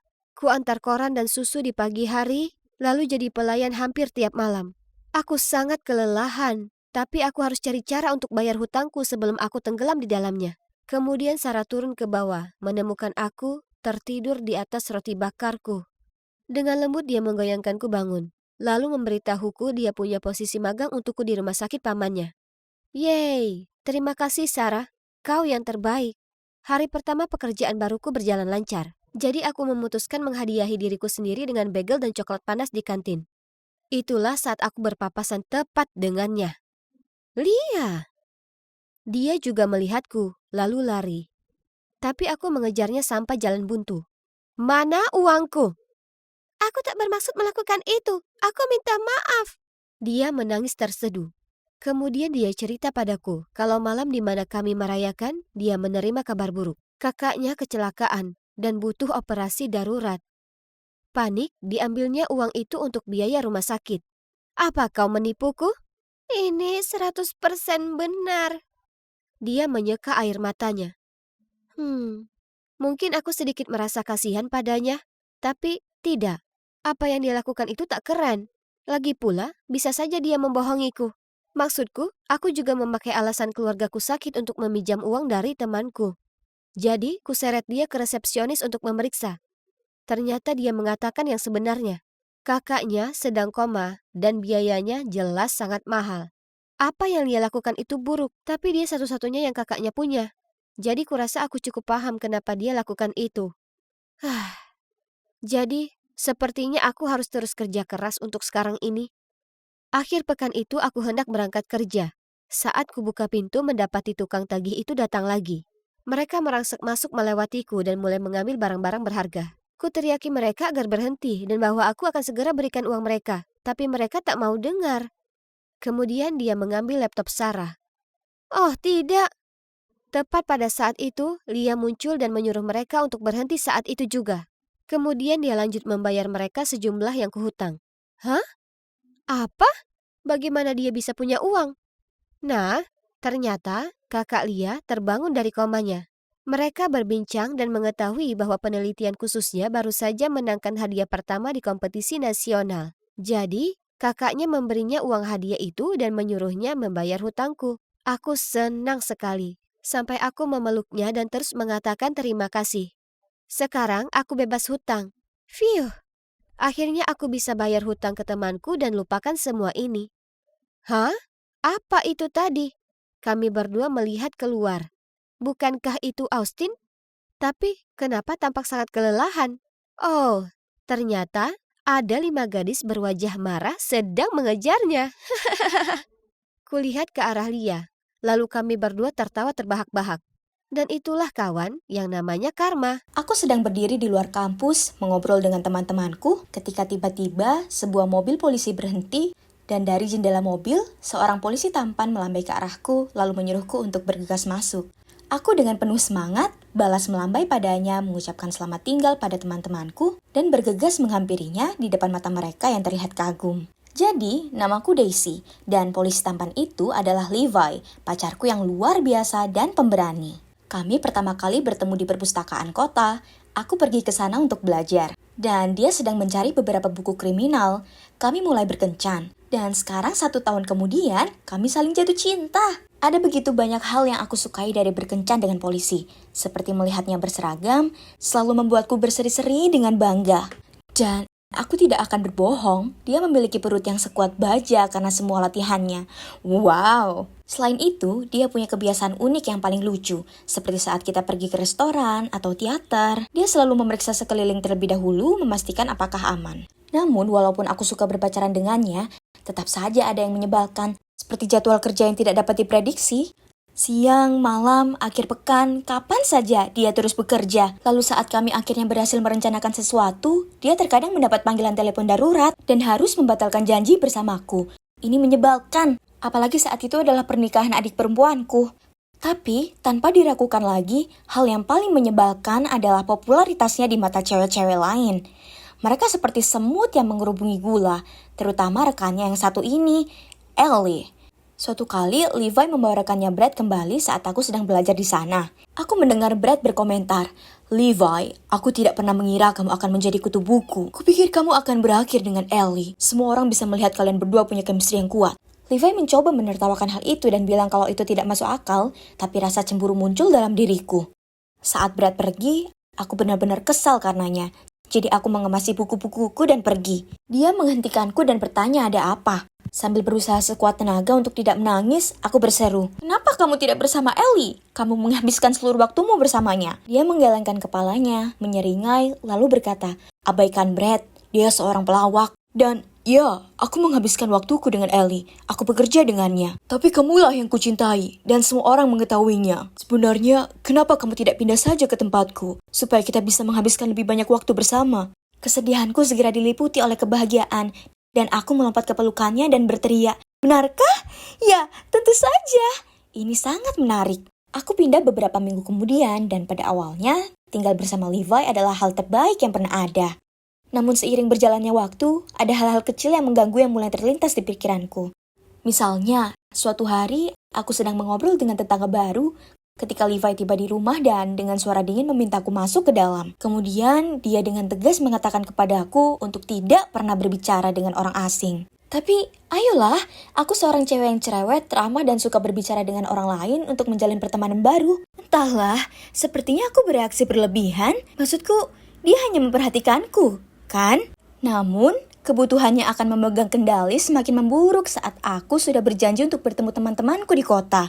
Levi juga akan ikut, tapi kemudian dia mendapat panggilan kerja di menit-menit terakhir dan tidak bisa ikut. Saat aku bilang aku akan naik taksi, dia ketakutan dan bilang aku tidak boleh pergi. Setelah aku kesal karenanya, dia dengan enggan menyetujui untuk mengizinkanku pergi. Dia menelpon perusahaan taksi terkenal untuk menjemputku, lalu memberitahuku kalau aku harus kembali sebelum jam 10 malam. Namun setelah beberapa kali minum, aku kehilangan kesadaran akan waktu. Aku terlalu bersenang-senang. Aku sedang berdansa dengan temanku ketika Levi menyerbu masuk, meraih lenganku, dan menarikku keluar dari sana. Semua orang menatap kami, tidak bisa dihindari karena dia mengenakan seragam polisi. Aku bahkan mendengar seorang cowok berteriak, "Pasti yang selalu berpura-pura polos itu kan?" Itu sangat memalukan.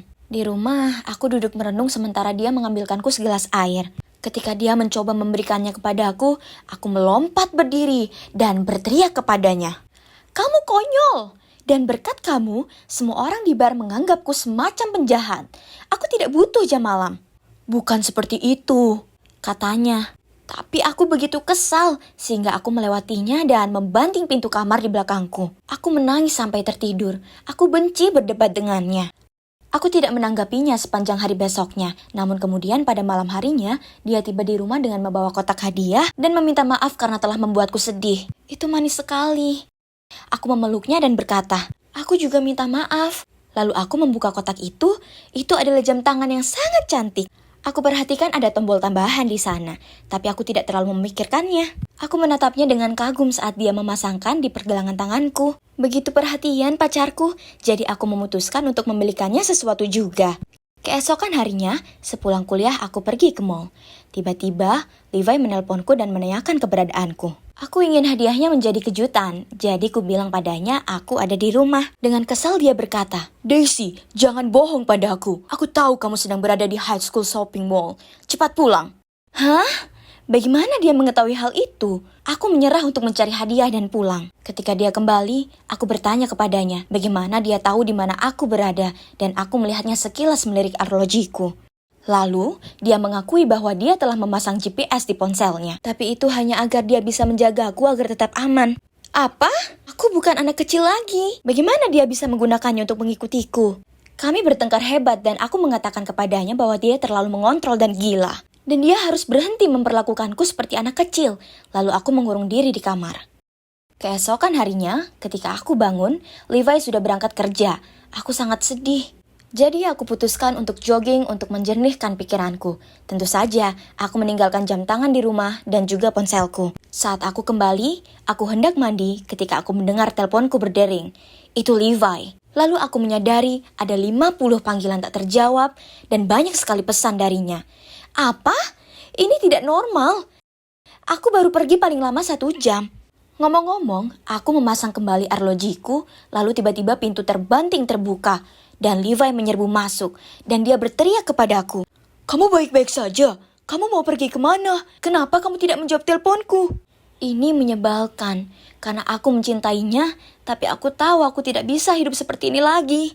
Jadi, ku bilang padanya aku butuh kebebasan, lalu menuju pintu. Dia tampak sangat marah, sambil meraih tanganku, menarikku ke kamar atas, lalu mengunciku di dalam. Aku menggedor pintu dan memohon padanya untuk membiarkanku keluar. "Daisy, percayalah, ini demi kebaikanmu sendiri. Kamu tidak aman di luar sana." Lalu aku mendengar langkah kakinya menghilang dan aku tahu dia sudah pergi. Aku meringkuk seperti bola dan menangis sampai tertidur. Saat aku terbangun, keadaan di luar sana sudah sangat gelap. Aku mencari sesuatu di ruangan itu untuk membantuku dan menemukan tangga tali. Keuntungan hidup dengan polisi yang selalu siap. Aku menggunakannya untuk memanjat keluar jendela, tapi begitu aku mencapai tanah, 2 pria muncul. Lalu tiba-tiba semuanya menjadi gelap. Ketika aku membuka mata, aku menyadari bahwa aku berada di ruangan yang gelap dan lembab dan aku diikat. Kedua pria itu sedang duduk di dekat pintu dan berbicara satu sama lain. Aku mulai panik. Aku sudah menonton cukup banyak film untuk mengetahui bahwa ini hal yang buruk. Salah satu pria melihat ke arahku dan aku langsung memejamkan mata. Tapi sudah terlambat, dia melihat aku sudah bangun. Jadi dia berjalan mendekat dan berkata, "Oh, selamat datang kembali sayang." Karena panik, aku bertanya, "Siapa kamu? Kenapa aku?" Dia terkikik. "Oh ya, andai saja pacarmu itu ada di sini, kita bisa bertanya padanya." Lalu dia mengangkat teleponnya, dan beberapa detik kemudian, aku mendengar suara Levi di saluran lain. "Halo, masih ingat aku? Sepertinya kami punya sesuatu yang berharga bagimu." Aku mendengar suara ketakutan dalam suara Levi. "Biarkan dia pergi. Kematian istrimu bukan salahnya. Karena salahmu dia meninggal. Sekarang giliranmu yang kehilangan wanita yang kamu cintai. Datanglah ke sini sendiri kalau kamu masih ingin melihat wajahnya lagi. Dan jangan pernah berpikir untuk meminta bantuan."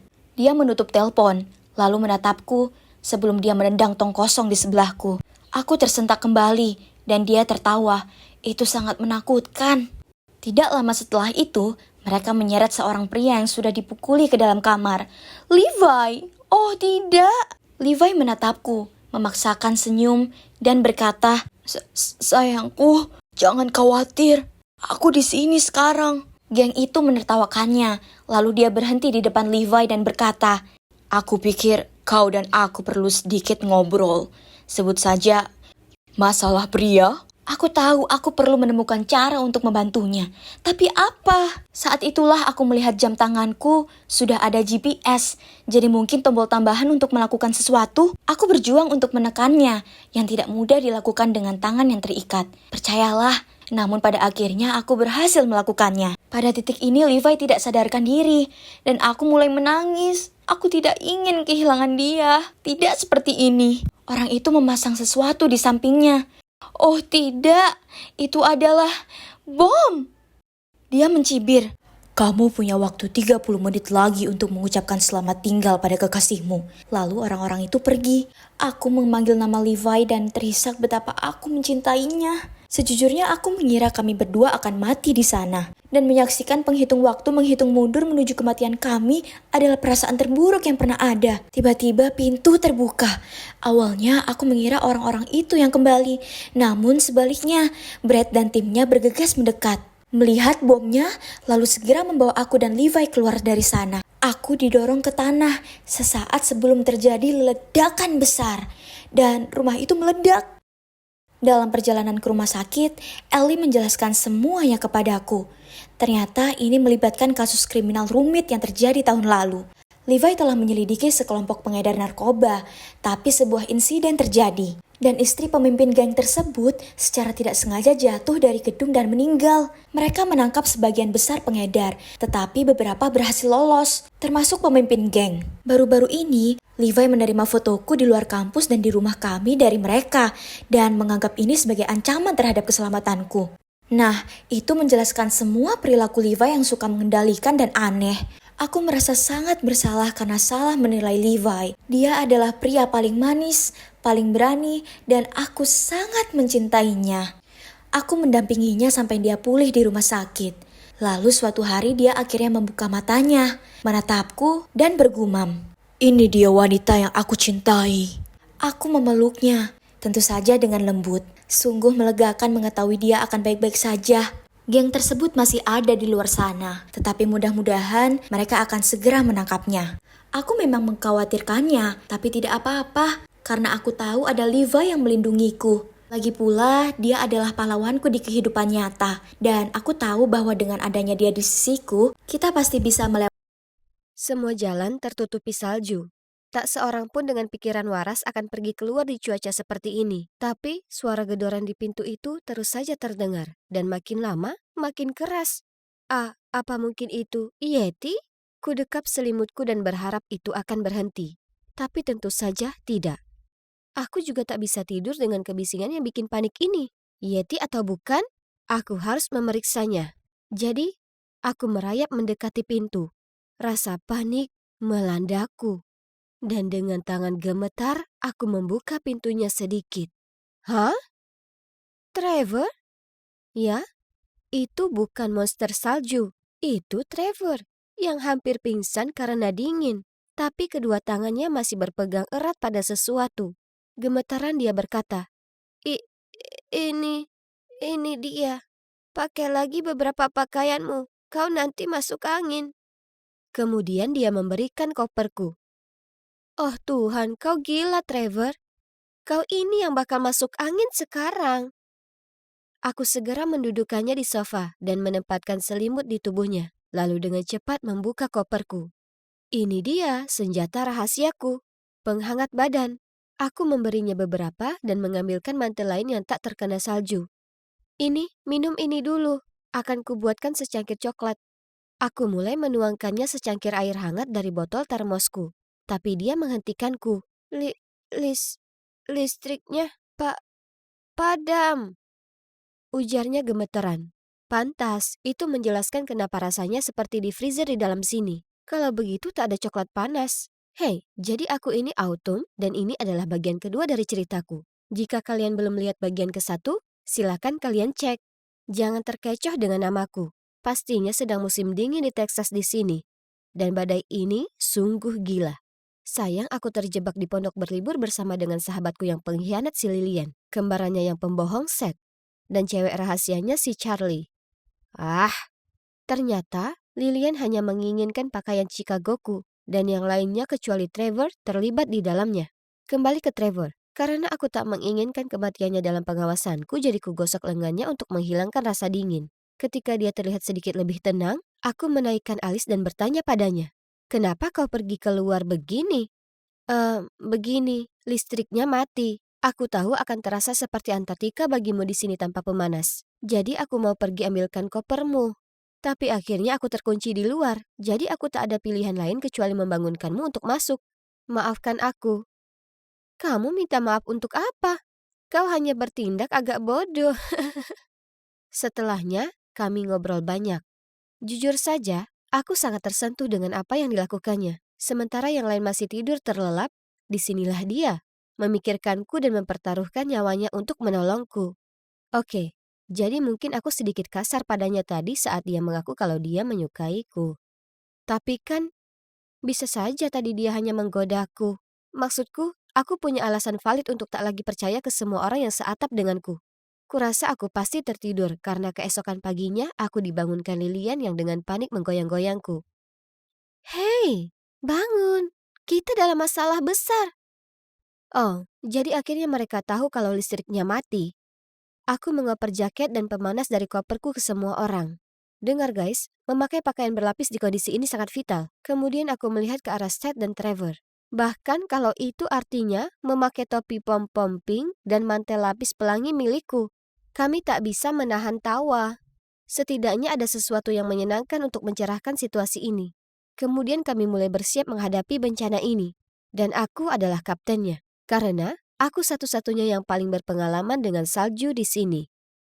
Waktu sangat krusial, jadi dengan cepat kuperiksa kran. Untungnya air masih mengalir, meskipun alirannya agak lemah. Cepat, ambil apa saja yang bisa menampung air. Kita harus menyimpan sebanyak mungkin sebelum pipa-pipanya membeku. Lihat Seth dan Charlie. Begitu ceria dan genit. Menyusun barisan ember, begitu juga dengan Lilian. Sungguh menyakitkan mata. Jadi kulemparkan beberapa handuk ke mereka dan menyuruh mereka menghalau angin dari pintu dan jendela saja. Sementara Trevor akan menangani pasokan air ini sendiri. Sementara itu aku memeriksa kondisi makanan kami. Untungnya kami bawa cukup makanan untuk 2 hari. Tapi sekarang semuanya membeku dan kami harus menjatah makanan secukupnya. Karena tak ada yang tahu sampai kapan karantina ini akan berlangsung. Hei, apa sebaiknya kita gunakan perapian itu? Rasanya membeku. Meskipun sudah pakai jaket berlapis ini.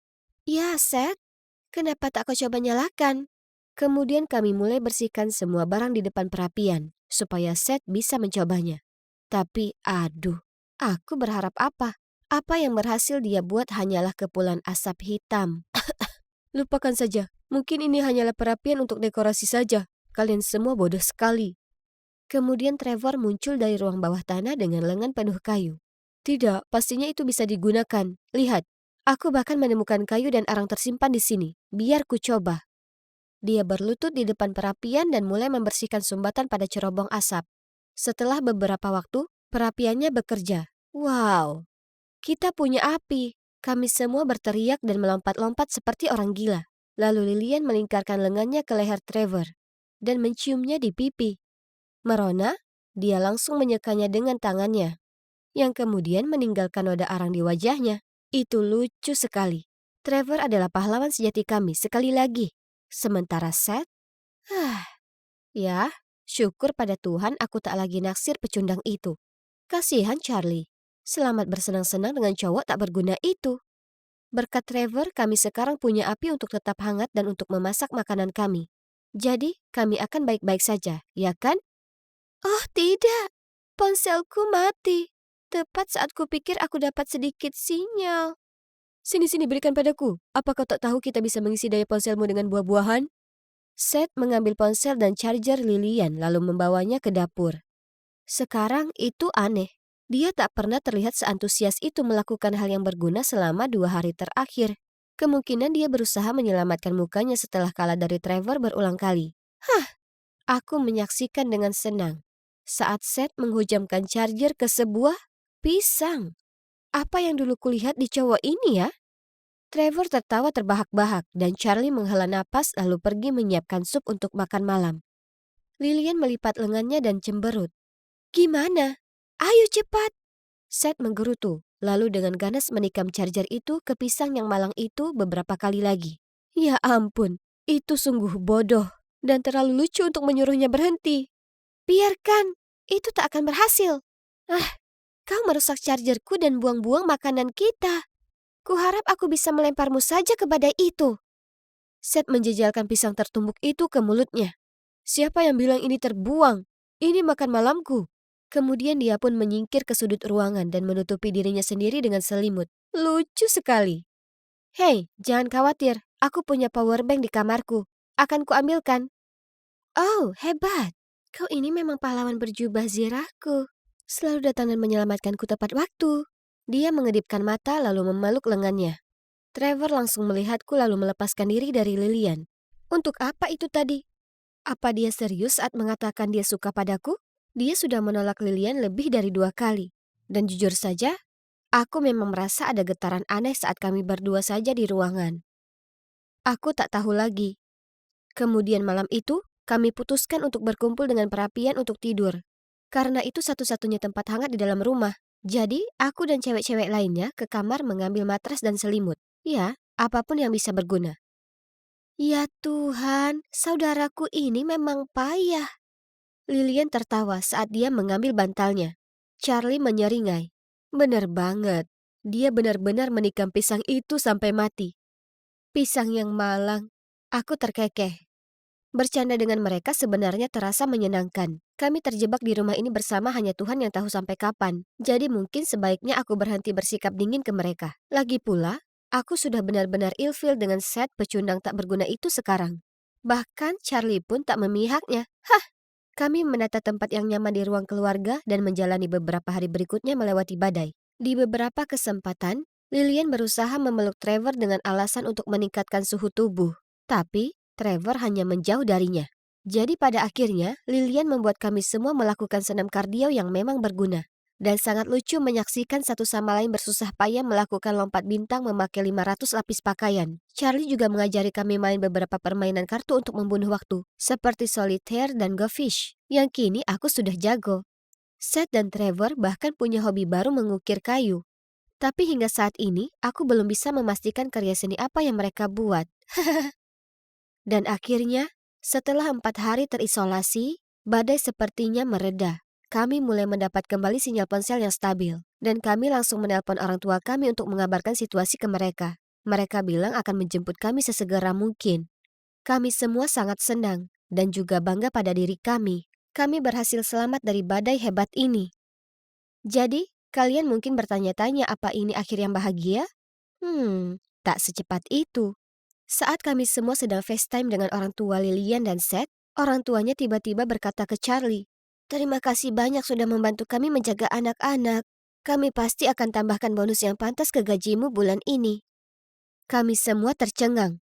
Aku tak tahu apa karena alasan yang sama, tapi kenapa ibu Seth membayar pacarnya? Lilian dengan kikuk mengucapkan selamat tinggal ke ibunya, lalu segera mengakhiri panggilan. Lalu mencoba mencairkan suasana dengan tawa palsunya. Kalian tahu kan bagaimana ibuku suka memberi para keponakannya tambahan uang saku kapanpun sedang bertemu mereka? Oke, kita makan siang apa hari ini, guys? Hentikan! Aku sudah tahu rahasiamu. Charlie dan Seth itu sepasang kekasih, kan? Tapi, kenapa ibumu membayarnya? Itu janggal. Lilian, Seth, dan Charlie semua berteriak bersamaan. Apa? Lilian memberi pandangan bertanya-tanya.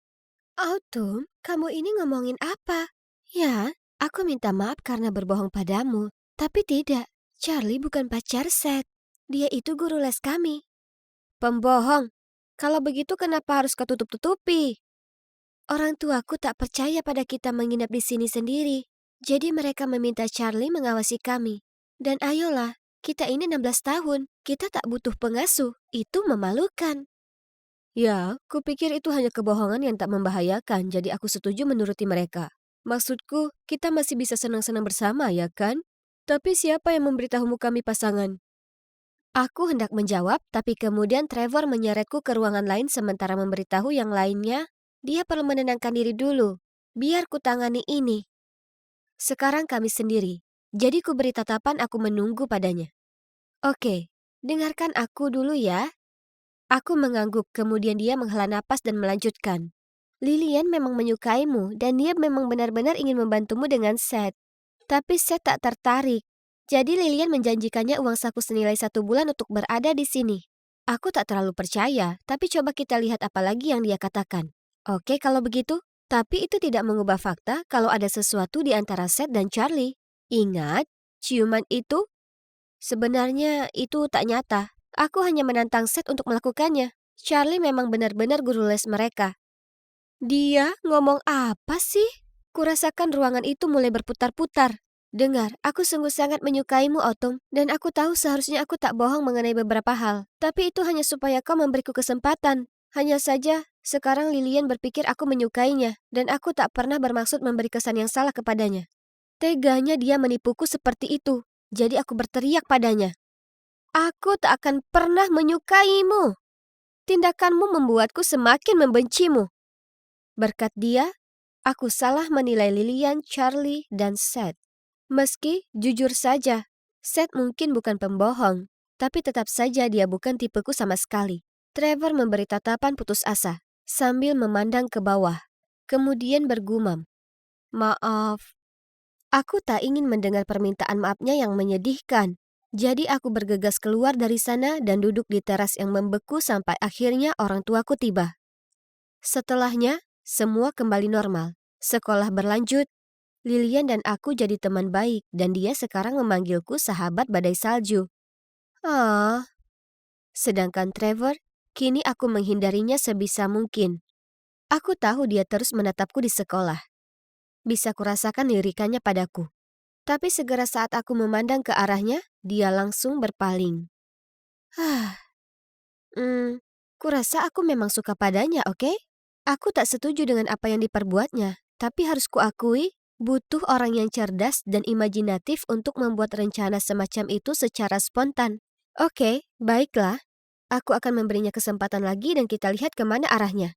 Dan jika akan ada lagi badai salju, ya, kurasa dia itu cowok handal yang bisa Senin pagi itu seperti biasanya. Aku sedang berdiri di dekat lokerku saat cewek ini, si Leila, menghampiri. Menyandar ke loker di sebelahku dan berbicara padaku dengan suara sengau. "Hai ganteng, apa kau ada rencana sepulang sekolah?" Aku menoleh ke sekeliling dengan bingung. Hah? Apa dia bicara padaku? Biasanya cewek seperti Leila tak bicara dengan cowok sepertiku. Maksudku, ayolah, lihat dia. Dia itu cewek terseksi di sekolah. Sementara aku, Felix, hanya cowok kutu buku berwajah biasa saja. Dengan canggung aku menjawab, hai, aku cuma mengerjakan PR sepulang sekolah. Dah. Kemudian ku tinggalkan dia di sana tercengang. Tapi itu tidak berhenti di sana. Sepulang sekolah, dia kembali menghampiriku dan bertanya, "Kau mau jalan denganku?" Diikuti dengan kedipan di mata. Tidak, terima kasih. Aku harus menyelesaikan makalahku tentang revolusi Perancis. Lalu aku jalan pergi. Ya ampun, apa dia sungguh mau jalan denganku? Tak mungkin. Dia pasti sedang kalah taruhan atau semacamnya. Bahkan keesokan harinya, sekali lagi, dia langsung mengarah kepadaku dengan raut wajahnya yang tegas dan menakutkan saat aku sedang ngobrol dengan teman-temanku. Dan dengan nada serius dia berkata, "Dengar Felix, apa kau mau jadi pacarku?" Apa? Semua teman-temanku mulai bersorak. Aku sangat malu sampai aku mengusir mereka pergi untuk mendapatkan privasi dengan Leila. Aku tersanjung, tapi tidak. Dia merengut padaku. "Maaf, kau sadar kalau aku ini Leila Hall, cewek tercantik dan paling populer di seluruh sekolah. Belum lagi anggota pemandu sorak." Para pemandu sorak itu penuh drama. Dengan tenang aku menjawab, "Maaf, cuma kau ini bukan tipeku." Dia kembali berteriak, "Apa? Aku ini tipe semua orang." Aku hanya mengangkat bahu dan pergi. Ya Tuhan, itu canggung sekali. Tapi paling tidak dia sudah paham sekarang. Iya kan? Nah, salah. Karena masalah baru saja dimulai. Awalnya, banjir sampah email dan buletin. Kemudian panggilan telepon aneh dari spa dan salon kuku. Menanyakan jika aku membuat janji untuk hari itu. Saat jelas-jelas aku tak melakukannya. Melebihi itu semua ada akun Facebook palsu yang mulai menyebarkan fotoku yang tak menyenangkan. Mengupil saat di kelas bahasa Perancis. Menjulurkan lidah dengan aneh karena berkonsentrasi saat memeriksa makalahku. Bahkan ada klip gerakan lambat aku mengunyah seperti unta saat aku menikmati burgerku. Ya ampun, aku makan jelek sekali. Sementara sedang kutelusuri foto-foto ini, Leila melompat keluar dengan senyum lebar di wajahnya. Jadi pacarku, maka semua prank itu akan berhenti. Benar, tentu saja itu ulahnya. Dia tak punya kegiatan lain yang lebih baik. Aku menggelengkan kepala dan berkata, "Tidak, terima kasih. Ini masih lebih baik daripada bersama cewek menyebalkan sepertimu." Kemudian beberapa hari kemudian saat aku jalan ke sekolah, kulihat semua orang memberiku tatapan tak suka. Apa kemejaku terbalik atau apa? Tidak, jadi apa masalahnya? Aku bertanya kepada temanku dan ya ampun, Layla beritahu semua orang kalau aku menciumnya lalu mengghostingnya. Dia ini Harlequin di dunia nyata, seksi tapi bener-bener gila. Hanya orang sinting seperti Joker yang bisa mencintainya. Aku sudah muak dengan kelakuannya. Aku tak bisa biarkan dia membuatku terlihat seperti orang jahat untuk sesuatu yang tidak aku lakukan. Jadi saat makan siang, ku datangi mejanya dan berteriak di hadapannya. Apa kau gila? Kenapa kau tak paham kalau aku tak menyukaimu? Kemudian aku berteriak supaya semua orang bisa mendengarku. Hei dengar, rumor soal aku mencium dan mengghosting Layla itu bohong. Dia mengarangnya karena aku menolak kencan dengannya. Jadi tolong simpan pandangan kotor kalian untuk orang lain. Terima kasih. Layla mendorongku dan lari keluar dari sana. Mungkin aku sedikit kasar, tapi itu ulahmu sendiri, Tuan Putri. Kemudian saat kelas bahasa Perancis dia absen tapi tak seorang pun tahu kemana perginya. Apa mungkin itu karena aku? Enggak, kemungkinan tidak. Tapi saat aku berjalan pulang, kulihat dia duduk sendiri di sebuah ayunan di taman bermain. Pergi saja Felix, cewek ini hanya membawa masalah. Aku berpikir dalam hati tapi ya ampun, dia kelihatannya sangat sedih. Jadi berikutnya yang ku tahu aku jalan mendekat dan duduk di ayunan sebelahnya. Aku tanya, kenapa kau tak ada di kelas bahasa Perancis? Tinggalkan saja aku, berhenti pura-pura kau peduli. Dengar. Aku menghela napas dalam-dalam lalu melanjutkan. Aku minta maaf karena teriak padamu di depan seluruh sekolah. Itu tak keren. Tapi apa yang kau lakukan padaku juga tak keren. Bisakah kita menganggapnya impas? Layla terdiam sebentar, tapi kemudian dia mengangguk dan tersenyum padaku. Nah, itu tak terlalu buruk ya kan? Jadi, sejak itu seterusnya semuanya baik-baik saja di antara kami. Dia bahkan tersenyum padaku di lorong. Kapanpun kulihat Layla, rasa hangat datang padaku dan aku tak bisa berhenti tersenyum. Pernah, aku bahkan habiskan seluruh istirahat makan siangku jalan-jalan mengelilingi sekolah supaya aku bisa melihat sekilas wajahnya. Ya ampun, kurasa aku sudah jatuh hati pada Layla. Tapi, kenapa sekarang? Aku berusaha mengabaikan perasaanku, berharap akhirnya rasa itu akan pergi. Tapi kemudian hari Valentine tiba, dan Layla, sebagai cewek populer, menerima banyak sekali mawar sampai bisa buka toko bunga.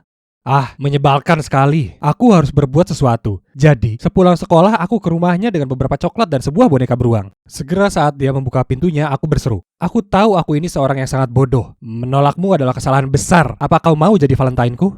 Aku berdiri di sana berwajah merah dan bersiap menerima penolakan. Tapi dia hanya merampas hadiah itu dari tanganku lalu berkata, "Iya, baiklah kalau begitu." Iya Tuhan, aku tak percaya ini. Aku, cowok kutu buku biasa bagi kalian, memacari cewek paling populer di sekolah. Cinta itu tak bisa diduga sama sekali. Aku terkesan betapa terbukanya dia perihal kutu bukuku. Dia bahkan nonton The Mandalorian denganku, dan jadi gemas kapanpun dia melihat Baby Yoda. Tapi satu hal yang tak berjalan lancar di antara kami, ya kalian bisa tebak, yaitu belajar. Layla sepertinya tak peduli dengan nilainya, dan aku tak ingin dia gagal, jadi kutawarkan diri jadi tutornya. Tapi dia terus saja menguap dan menatap keluar jendela kapanpun kami mulai belajar. Felix, aku punya ide. Kenapa tak kau kerjakan saja PR untukku? Sementara itu, aku bisa berlatih memadu sorak karena kami akan ada kontes penting dan itu berarti sekali untukku. Seperti halnya kuis matematika bagimu. Apa? Dia serius? Ya Tuhan, aku benci berbuat curang seperti ini. Tapi dia memberiku tatapan memelas dan aku yang payah ini menyetujuinya. Terima kasih Felix, kau yang terbaik. Dia menciumku di pipi. Lalu langsung memberiku setumpuk PR. Aku bertanya padanya kenapa ada banyak sekali, dan dia menjelaskan kalau itu karena dia tak paham, jadi dia membiarkannya menumpuk. Tapi tunggu dulu, kenapa ada bahasa Spanyol? Dia ada di kelas bahasa Perancis denganku, bukan Spanyol. Tapi dia hanya mengangkat bahu dan bilang orang tuanya memaksanya belajar itu di luar sekolah. Oh, kasihan sekali labu kecilku ini. Suatu hari seperti biasa, aku mampir ke rumahnya untuk mengambil PR-nya, tapi dia tidak ada di rumah. Itu aneh, hari ini tak ada latihan memadu sorak. Jadi, di mana dia? Aku melihat tumpukan yang dia minta ibunya untuk serahkan kepadaku, dan kulihat beberapa lembar latihan bahasa Spanyol. Jadi aku berkata ke ibunya, "Oh, dia pasti sedang pelajaran bahasa Spanyol ya." Ibunya terlihat sedikit bingung lalu tertawa. "Kau tahu Layla, dia terlalu keras kepala untuk tambah kelas." Hah? Jadi makalah ini bukan miliknya? Kalau begitu, itu punya siapa? Dan kenapa? Tiba-tiba aku merasakan perasaan tak nyaman menggelitik di bawah kulitku. Aku memutuskan untuk menemuinya nanti di sekolah. Keesokan harinya aku sedang berjalan melalui lorong mencari Layla saat tiba-tiba aku dengar beberapa cowok bersorak. Sesuatu soal mendapat nilai A untuk bahasa Spanyol. Tunggu dulu, apa dia bilang bahasa Spanyol? Aku menoleh untuk memeriksa siapa itu. Dan yang mengejutkanku, itu adalah Hector, kapten tim sepak bola. Hector terkenal karena tampan dan sebagainya, tapi juga karena payah dalam pelajaran sekolah. Seseorang pasti sudah mengerjakan PR untuknya. Dan kalian bisa tebak, seorang itu aku. Ini semua masuk akal sekarang. Layla dan Hector pasti sepasang kekasih. Mereka mungkin menarik, tapi mereka berdua payah dalam belajar. Jadi dia memperalatku untuk melakukan PR mereka berdua. Ini semua lebih masuk akal lagi sekarang. Hubungan ini tak ada yang nyata. Ini hanya sandiwara. Dan tak mungkin kubiarkan mereka lolos dari ini. Aku punya rencana sempurna untuk mengungkap mereka. Selama makan siang, aku duduk di meja paling dekat dengan Hector. Lalu aku mulai bermesraan dengan Leila. Aku menyuapinya kentang keju. Kemudian aku membelai rambutnya dan dengan suara keras berkata padanya betapa lembut rambutnya itu. Aku cepat melirik ke Hector, menunggu reaksinya. Tapi tak ada. Dia sepertinya lebih tertarik dengan burgernya daripada dia. Leila mengangkat alisnya padaku. Apa kau baik-baik saja? Kau bertingkah sangat aneh. Aku tertawa keras, kurangkulkan lenganku padanya lalu berkata, sebenarnya lebih ke berteriak. Oh, karena kau ini imut sekali. Tapi kenapa masih tak ada reaksi dari Hector? Dia dan temannya bahkan bersorak. Dan di perjalanan dia keluar kantin, dia bahkan mengacungi jempol padaku. Leila juga tak terlihat terpengaruh sama sekali. Ya ampun, seseorang tolong telepon The Academy. Karena mereka berdua layak mendapat Oscar. Rencanaku gagal total. Ini sangat bikin stres. Aku terdiam dan Leila tahu dan memberiku pandangan bertanya-tanya. Ada yang tak beres, kau bersikap sangat aneh. Oke, jika dia ingin tahu maka baiklah. Jadi aku berseru. Aku tahu kalau makalah bahasa Spanyol itu untuk Hector. Kalian bersama dan kau hanya memperalatku untuk melakukan semua PR kalian. Aku tak bodoh, kau tahu? Terima kasih sudah mengenalmu, tapi tolong jangan pernah lagi bicara padaku. Kemudian aku pergi tanpa membiarkannya mengucap sepatah kata pun. Ya, itulah akhir dari ceritaku. Cukup menyedihkan, iya kan? Aku bohong kalau aku katakan aku tak merasa kecewa soal itu. Aku sungguh menyayanginya. Biarlah, aku akan berkuliah beberapa bulan lagi dan aku akan bertemu cewek imut yang tak akan mengelabuiku untuk melakukan PR cowok lain. Oh, maaf teman-teman, ada yang menelponku. Ya Tuhan, itu Leila. Apa yang dia mau? Kita sudah putus, berhenti menelpon. Apa? Baiklah, janji kau akan biarkan aku sendiri setelah ini. Oke, tunggu, aku akan turun ke bawah.